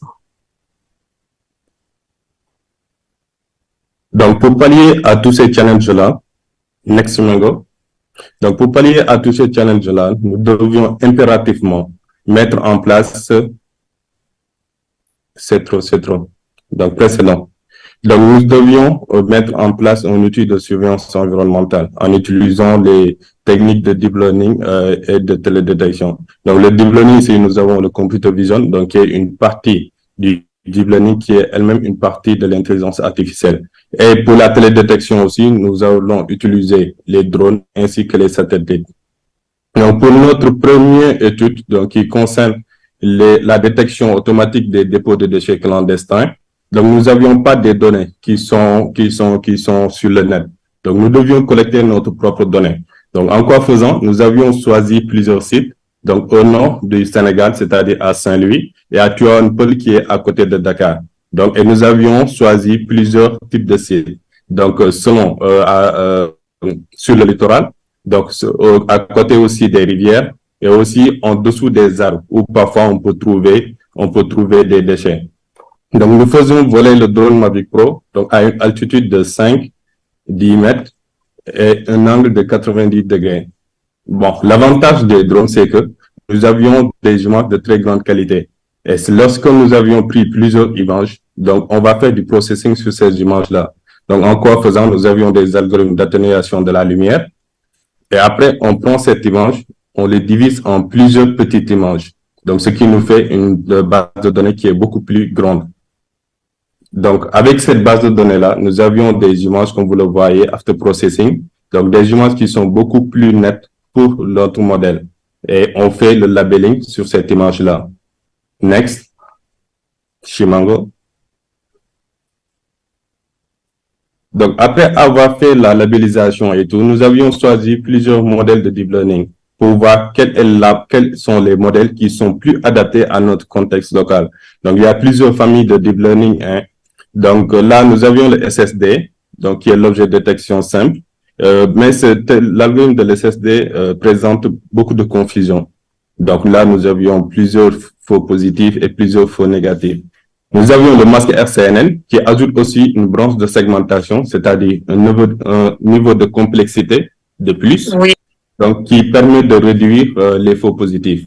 Donc nous avions aussi le Panoptic Deep Lab, donc qui augmente encore donc sur le masque RCNN un autre level de complexité. Et nous avions pu avoir une réduction de faux négatifs avec ces méthodes-là. Donc là, en grosso modo, nous avions des modèles. Donc le modèle sur le littoral et un modèle pour les déchets qui ne sont pas sur le littoral avec un score de 0.96. Next.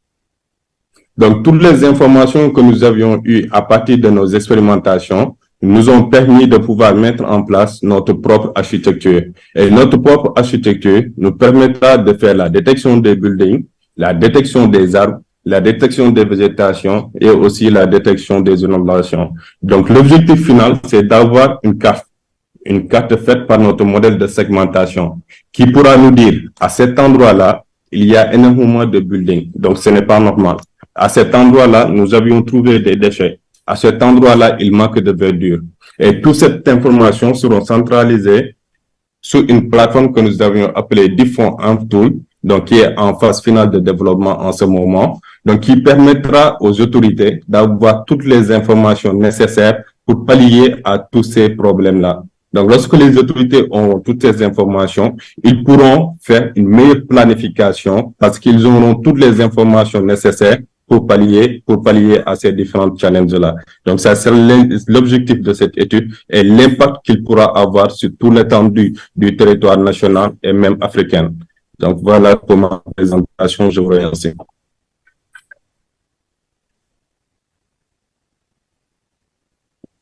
Donc, merci beaucoup pour votre attention.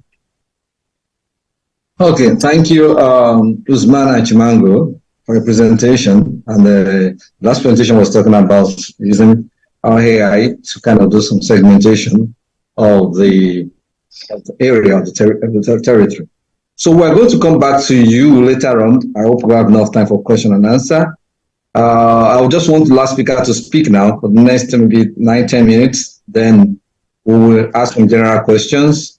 Then we'll have the presenters to make some comments before we leave. So I'll call on Jamilu to make his presentation. Yeah, thank you very much, Dr. Olumuyiwa.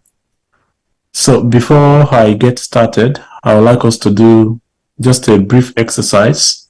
If you have your smartphone here, and I'm also dropping a link to the chat box. So if we can just answer this question. rank these sectors according to how much you believe they will benefit from AI in Africa. So if you click the link in the chat box, you can just rank the first, second, third that you believe will benefit the most from artificial intelligence in Africa.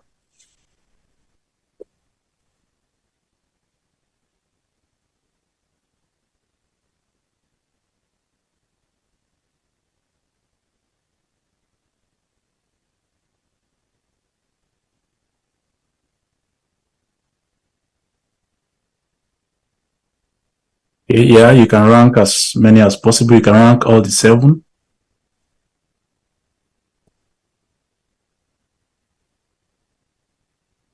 Okay.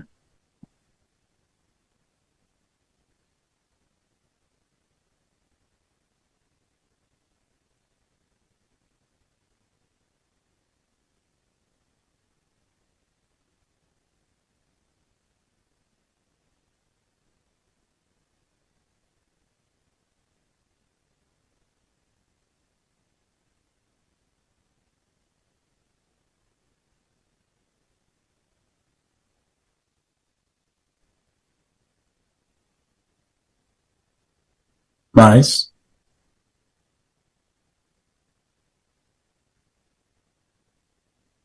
I can also see some people dropping their thoughts in the chat box.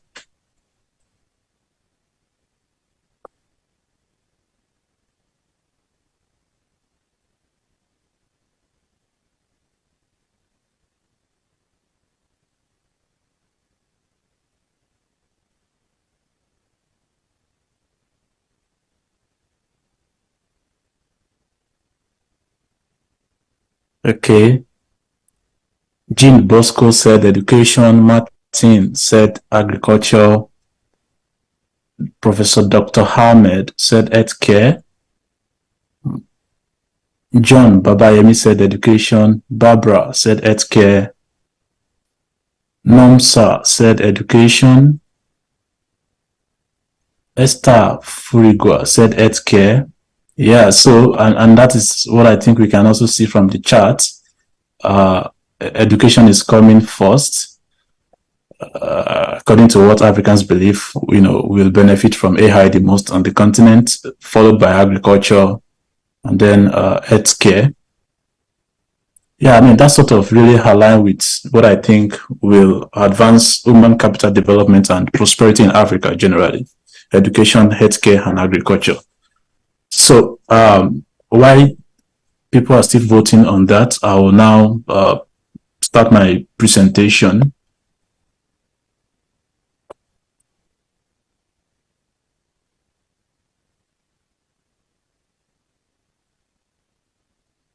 So my name is Jamie Hido, and I hold a master's in artificial intelligence from University College London.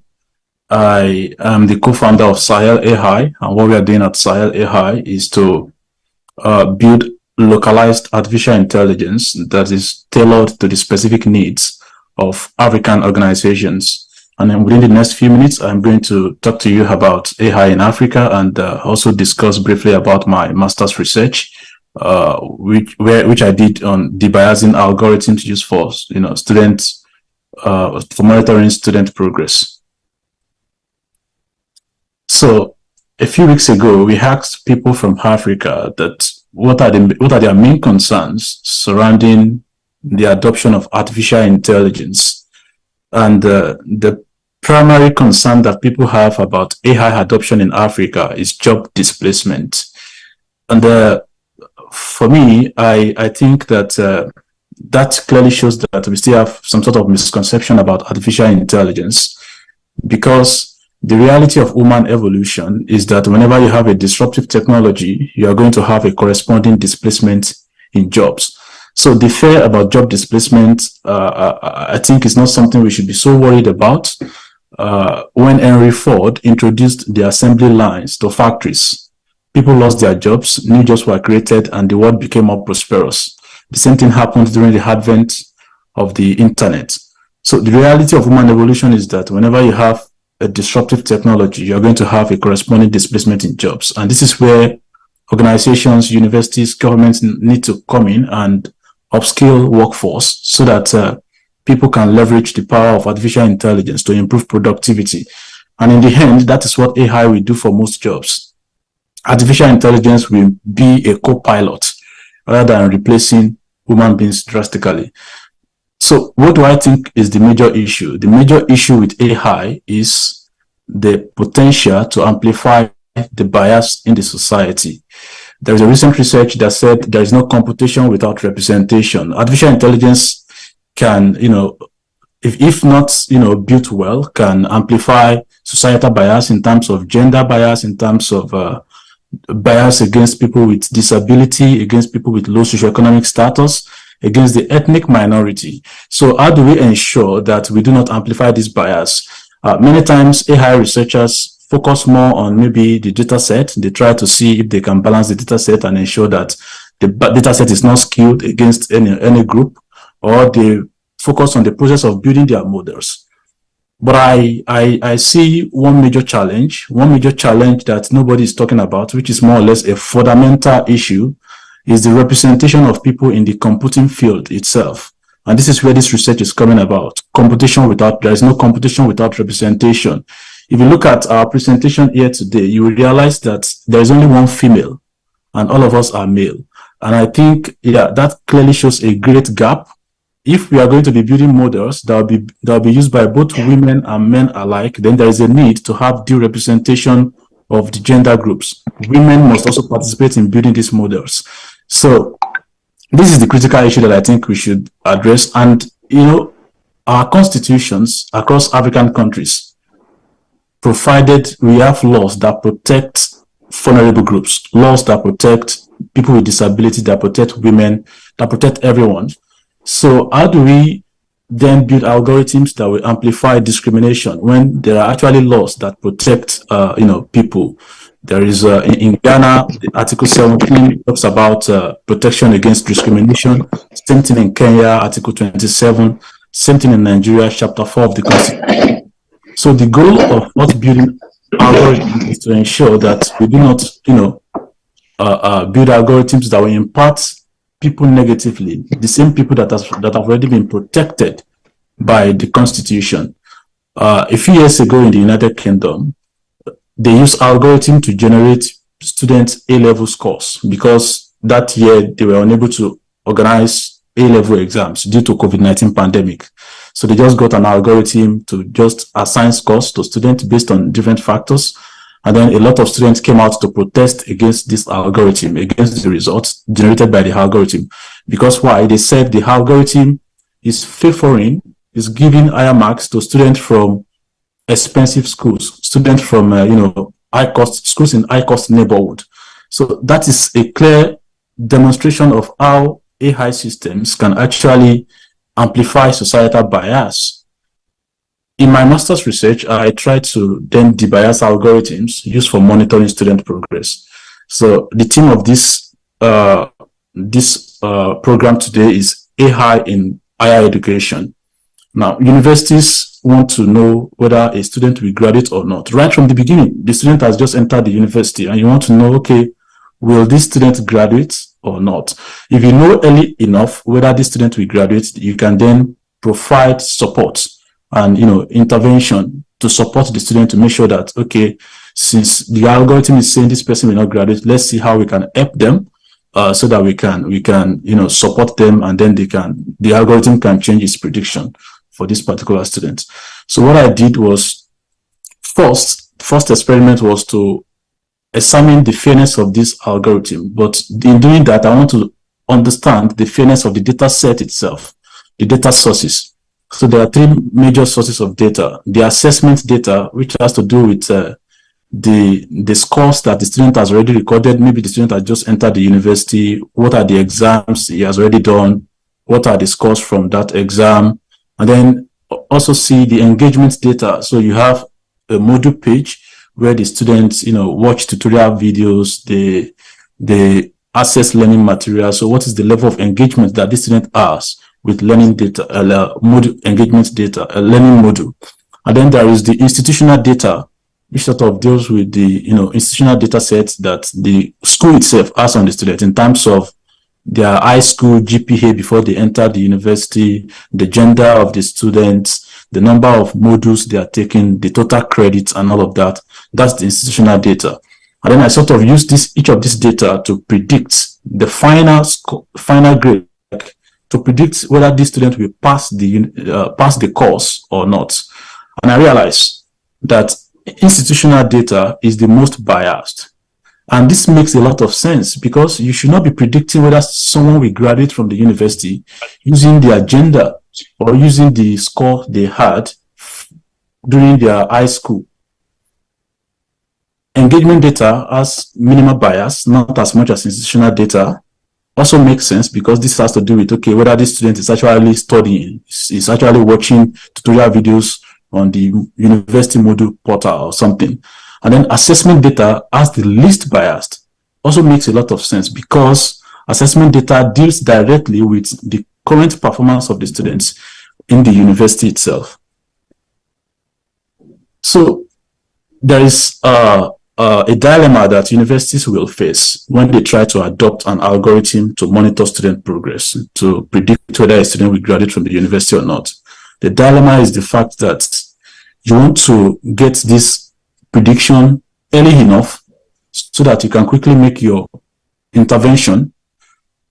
However, if you get it very early, that means you will not have enough data. For instance, if the student has just entered the university and you are immediately getting predictions, that means the student has not done any exam, so you don't have any scores. That means the student have not done any engagement with the module.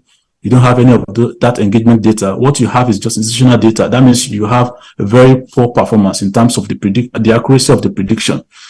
And then there is also the dilemma of efficient resource allocation. You want to make sure that you keep your false negative and false positive very low so that you don't end up providing intervention and support for students who don't need it. So these are the three trade-offs: the timeliness of your intervention, the accuracy of your prediction, and of course, ensuring that you efficiently allocate your resource as a university.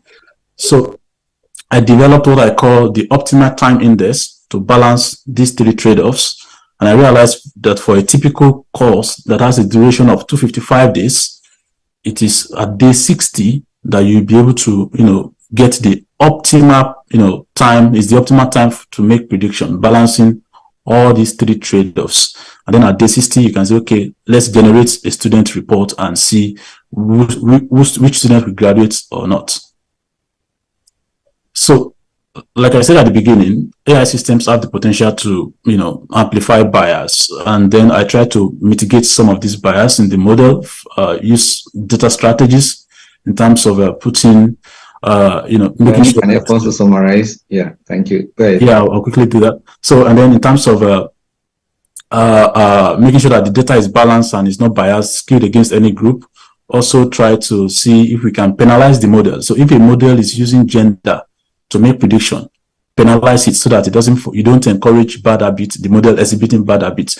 And then there's something we call counterfactual fairness, where you sort of, if the model has predicted that this person will fail, okay, but this person is a male.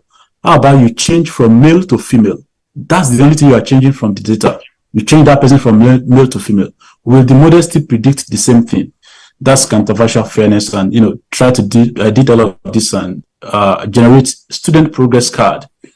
For instance, so this is some sort of at the beginning, the Director General talked about AI used for personalized learning, and this is what I try to do here. So for each student, you want to generate a progress card, and this I did at day 60. The algorithm has predicted that this student will fail. Now, to increase the explainability so that the teacher can really know, okay, how is the algorithm making decision? What is the probability that this student will fail? 66%, 0.66. And what are the things this algorithm is using for prediction? This algorithm is using the interaction of the student with the module page, the score of the student, the total studied credits, and then here I did counterfactual fairness. I flipped the gender and tried to see if the prediction will change. It doesn't change, which means it is fair counterfactually, and then also validates the fairness and all of that. So yeah, that was my research. And after that, after my master's program, I am now building an AI company where we are building localized solutions for African organizations. And if you want to reach out to me, you can just send me an email at hello@sahel.ai. Thank you very much. Thank you so much, Javiu. I think you helped to answer some of the questions we have been asking. So I think that was good to have you rounding up the presentation. So far people have presented different things. And the objective for today, as was presented also by the Secretary General, to showcase AI-related research and what students are doing in the field of AI. And to sensitize students, whether PG or undergrad students, about the responsibilities of AI and to promote AI awareness among African students. And I think that has been properly addressed in the presentations. We've seen people address using AI in agriculture, we've seen it in climate, in the presentations we've had, we've seen it being applied to language as well, some language problem, and to health as well. And so that is also very interesting to see. And not only that, I could gauge the presentation. I saw some are postgraduate students, some are undergrads. And that also makes sense to see that at both levels we are making progress trying to develop. Now, my question would be, when just in the next 2-3 minutes we have, and anybody that can speak among the presenters would be, all this we've done or we are doing, how do you mainstream? It's good to do research, but if our research ends up on the shelf, that will still not help us to develop. How will this come to market and can be things that people, Africans, can use? More importantly, that we have been complaining that there's bias in the data coming from the West and whatever. If we are building, and I can see that some of us are also creating data, so what will it take us? What are the challenges we're facing? What will it take for us to now get those things out and we'll start using it to solve our problems? So 1 or 2 responses before we close. Who wants to go first? If you have questions, you can type in the chat box. I see that the speakers have been attending to questions. That's why I'm not going to read out all the questions because of time. And if you have comments, also you can put it in the chat box, can read it out. But to these questions, the question I gave now, anybody among the speakers that want to address the challenges or what it's going to take to get this thing mainstream and become, things, applications that can be used. Martin, okay. Martin, you're not a speaker, but at the same time, okay, Ayomide wants to say something. Ayomide, you can unmute yourself and go ahead.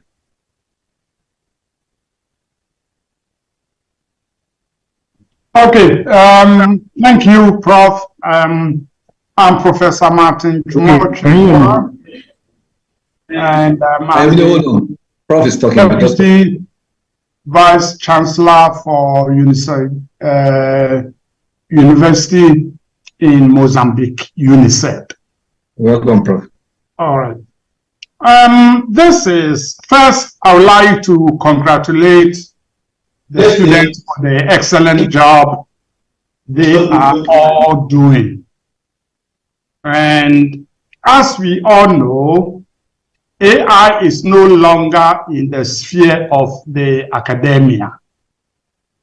It has now entered into the domain of national politics and policies, especially security policies for some nations. My advice to them is, do not let whatever is being debated stop you from what you are doing, you the young generation. Continue to do what you are doing. Focus on problems relating to Africa so that we can solve our problems. Because people think AI is going to replace humans, but that is absolutely not true, because Albert Einstein once said, computers are incredibly fast but stupid. Humans are intelligent but slow. So there's no way AI is going to replace humans. So focus on your research in areas that will benefit Africa, and it will help the continent to move forward. Thank you. Thank you so much, Prof, for that comment. Thank you. So Prof is encouraging us that we should continue to develop, not just looking at listening to all the complaints about AI taking over. I think we should need to continue to develop, and more importantly, our own data that can reduce the bias. So that, I mean, most of the time we use data curated or generated as well.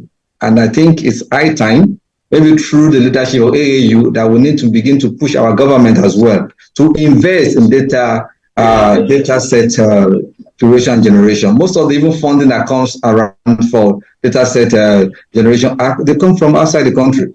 So we need to, as Africans, we need to begin to invest in that so that we can generate our own data and make progress and be able to build systems that take into consideration our own context, not just the Western context. Okay, Ayomide, you have, maybe before I allow Ayomide to talk, do we have permission? Because normally this session should end by 12 GMT.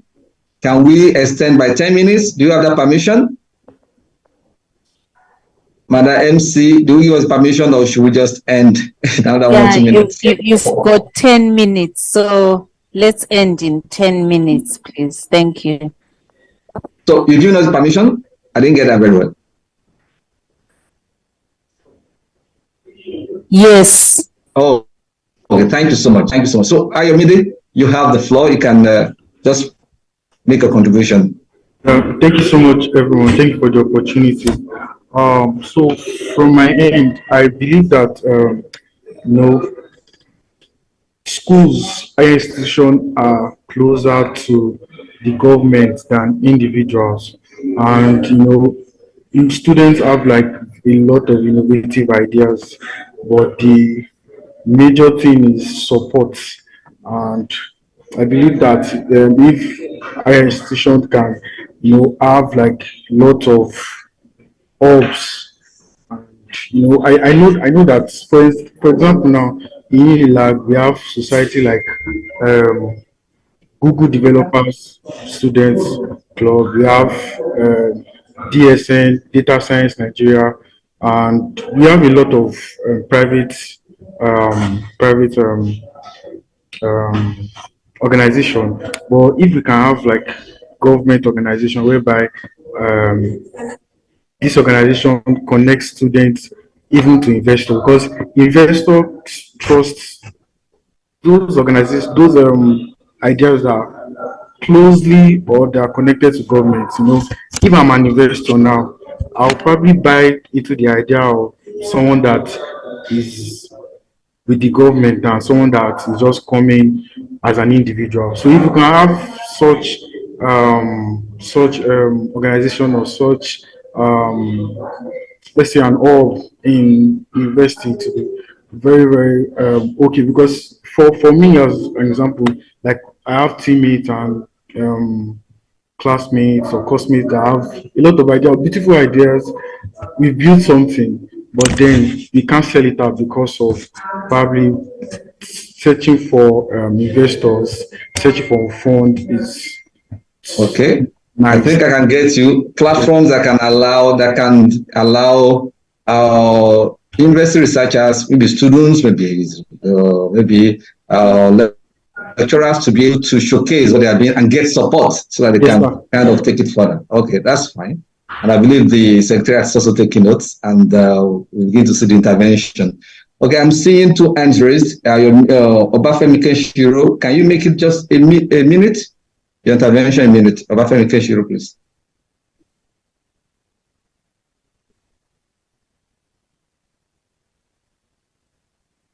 I've asked you to unmute. If you still want to speak. Okay. Paul Omaji, I can see your hand. Let me hear you too. Paul? Yes, can you hear me? I can hear you very much. First, I need to. Look. Okay, Paul, hold on, Paul. Let Obafemi Kenshiro give his contribution. Yeah. Okay. So do I still have the floor? You have the floor, but please make it as brief as possible. Less than a minute. Go ahead, please. was quite poor. I don't know. It would be nice if we can get the slides shared. I don't know through what medium we can have that. I would really appreciate, especially. Okay, it's like the network is breaking, but what I heard is that you would like us to share the slide. So I think that should be possible since you registered to join. So we have the email address of everybody, and that should be possible. Okay, so can we move to Paul? Paul? Hello, can you hear me? Yes, Paul, I can hear you. It's great. Wonderful. I want to celebrate the AAU for this program they've put together, and listening to the presentations today, I'm quite excited because it's like a very powerful way of demystifying AI. When you are beginning to talk about the application of machine learning to real world, or real life problems, like in the area of agriculture, I think I want to encourage our young,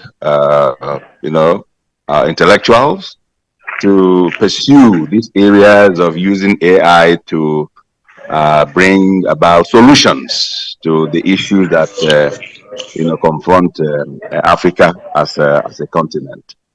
I think the point is being made that no matter how sophisticated AI becomes, it can never replace humanity. Rather, it will contribute to the prosperity of humanity, especially on the African continent. So I just want to lend my voice to those that are encouraging and challenging our young ones to pursue this area of development, and indeed get to the forefront of leading the rest of the world in the application of AI to problems that are unique to Africa, so that we can have a better continent. Congratulations to AAU and congratulations to our young academics. Thank you so much, Paul. Vice Chancellor. Thank you so much. Okay. Yeah, thank you. So we have Yogesh also raising his hand. You can go ahead, please. Thank you, Dr. Victor. And I've been seeing your questions. That's good. Thank you for the questions we're putting on the chat box. Thank you so much. Thank you very much. Only one comment at this moment I would like to share with all the researchers, because as we know that people have a myth that artificial intelligence is a challenge, but still there are so many challenges, because maybe AI is only beneficiary for the rich people or rich agriculture. But what is as a technocrat, as a technology specialist, it is our responsibility that these facilities must be reaching to the last portion of the society. Do you think that this robotics, drone, this pattern recognition is benefited for the poor people? They don't trust. Believe me, they don't trust on these results. They work on their experiences. So this is our responsibility as a technocrat, as a researcher, to send our research in the public domain so that they can trust. So that was the thing which I want to share with all of you. But thank you very much. Thank you so much, Yogesh. I mean, yeah, what is very relevant. How can we kind of? It's like people are saying that AI is also kind of making the divide to be wider, making it wider, because some that are rich, they are more empowered. And those that have technology are more empowered, while the other ones are not coming close.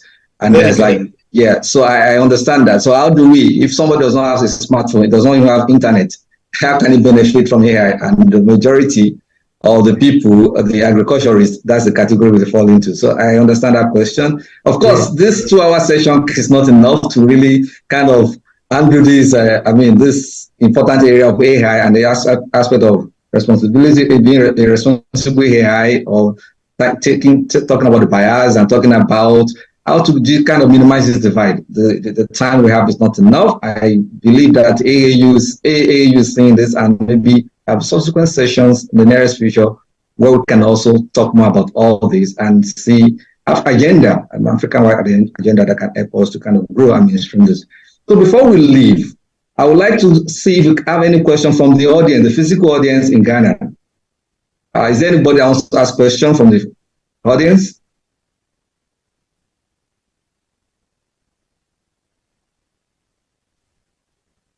MC, can you also check up? There is a nice suggestion here from, let me check the chat box again, just drop now. Yeah, Professor Matu said, I would like to suggest that AAU consider setting up regional AI chapters. That's interesting. So that's over to the Secretariat. Yeah, that's a good suggestion there. So any question from the physical participants? Yes, there's one question, Dr. Odumuyiwa. Okay, please go Very ahead. much, Madam MC. Yes, so far, if you look at the presentations that we've had for this morning, I get a sense that the emphasis is on supervised machine learning or supervised classification. I mean, the broad spectrum. And then we are also tilting towards weak AI rather than strong AI. Do you have some comments on that? Thank you. Yeah, I have comments, and maybe one or two speakers will have comments. Yes, of course, you know, it's still about the issue of data. If you are doing what do you call it, supervised learning, you must have your data set and also have them labeled. And we can, if you look at the world, not all data is collected, number one, and labeling is another big task when you're labeling. So I think we need to invest more into that kind of weak supervision, semi-supervised learning, and non-supervised learning. We need to invest more. The problem is most often is about data. Yeah, the kind of data you have, and not all problems can be classification problems. So, but I don't want to go in depth into the core ML concepts because not all participants here are kind of deep in that. So, but I think what you've said is correct. We need to begin to learn more and invest more on that aspect of AI, other aspect of machine learning, so that I can be able to really address our real life problem. Even in a situation where we don't even have data.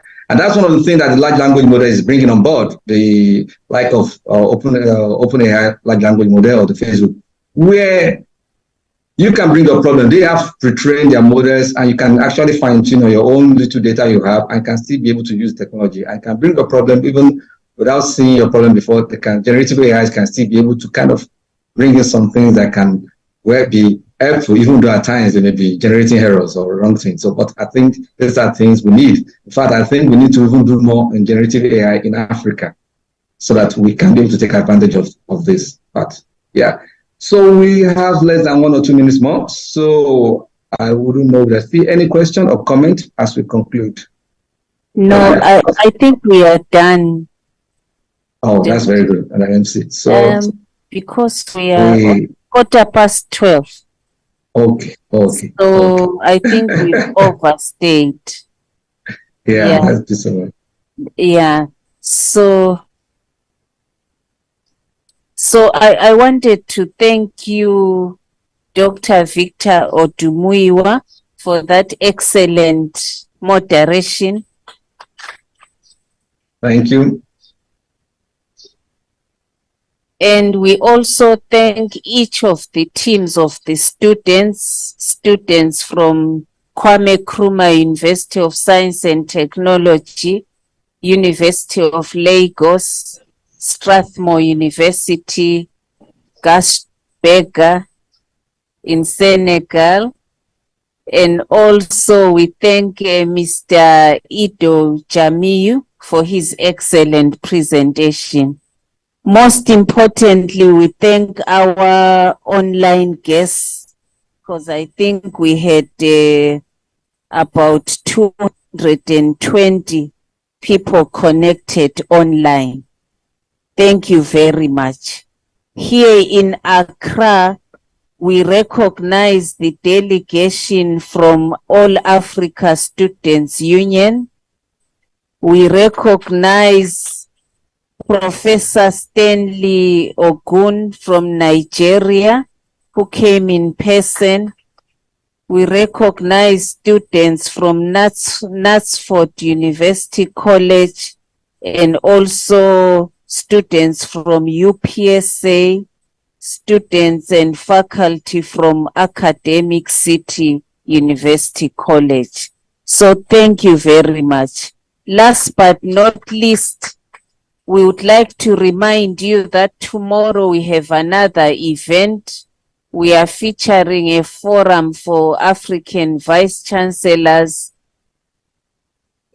African Vice Chancellors, and we'll be focusing on AI governance and also looking at a landscape study for AI in Africa.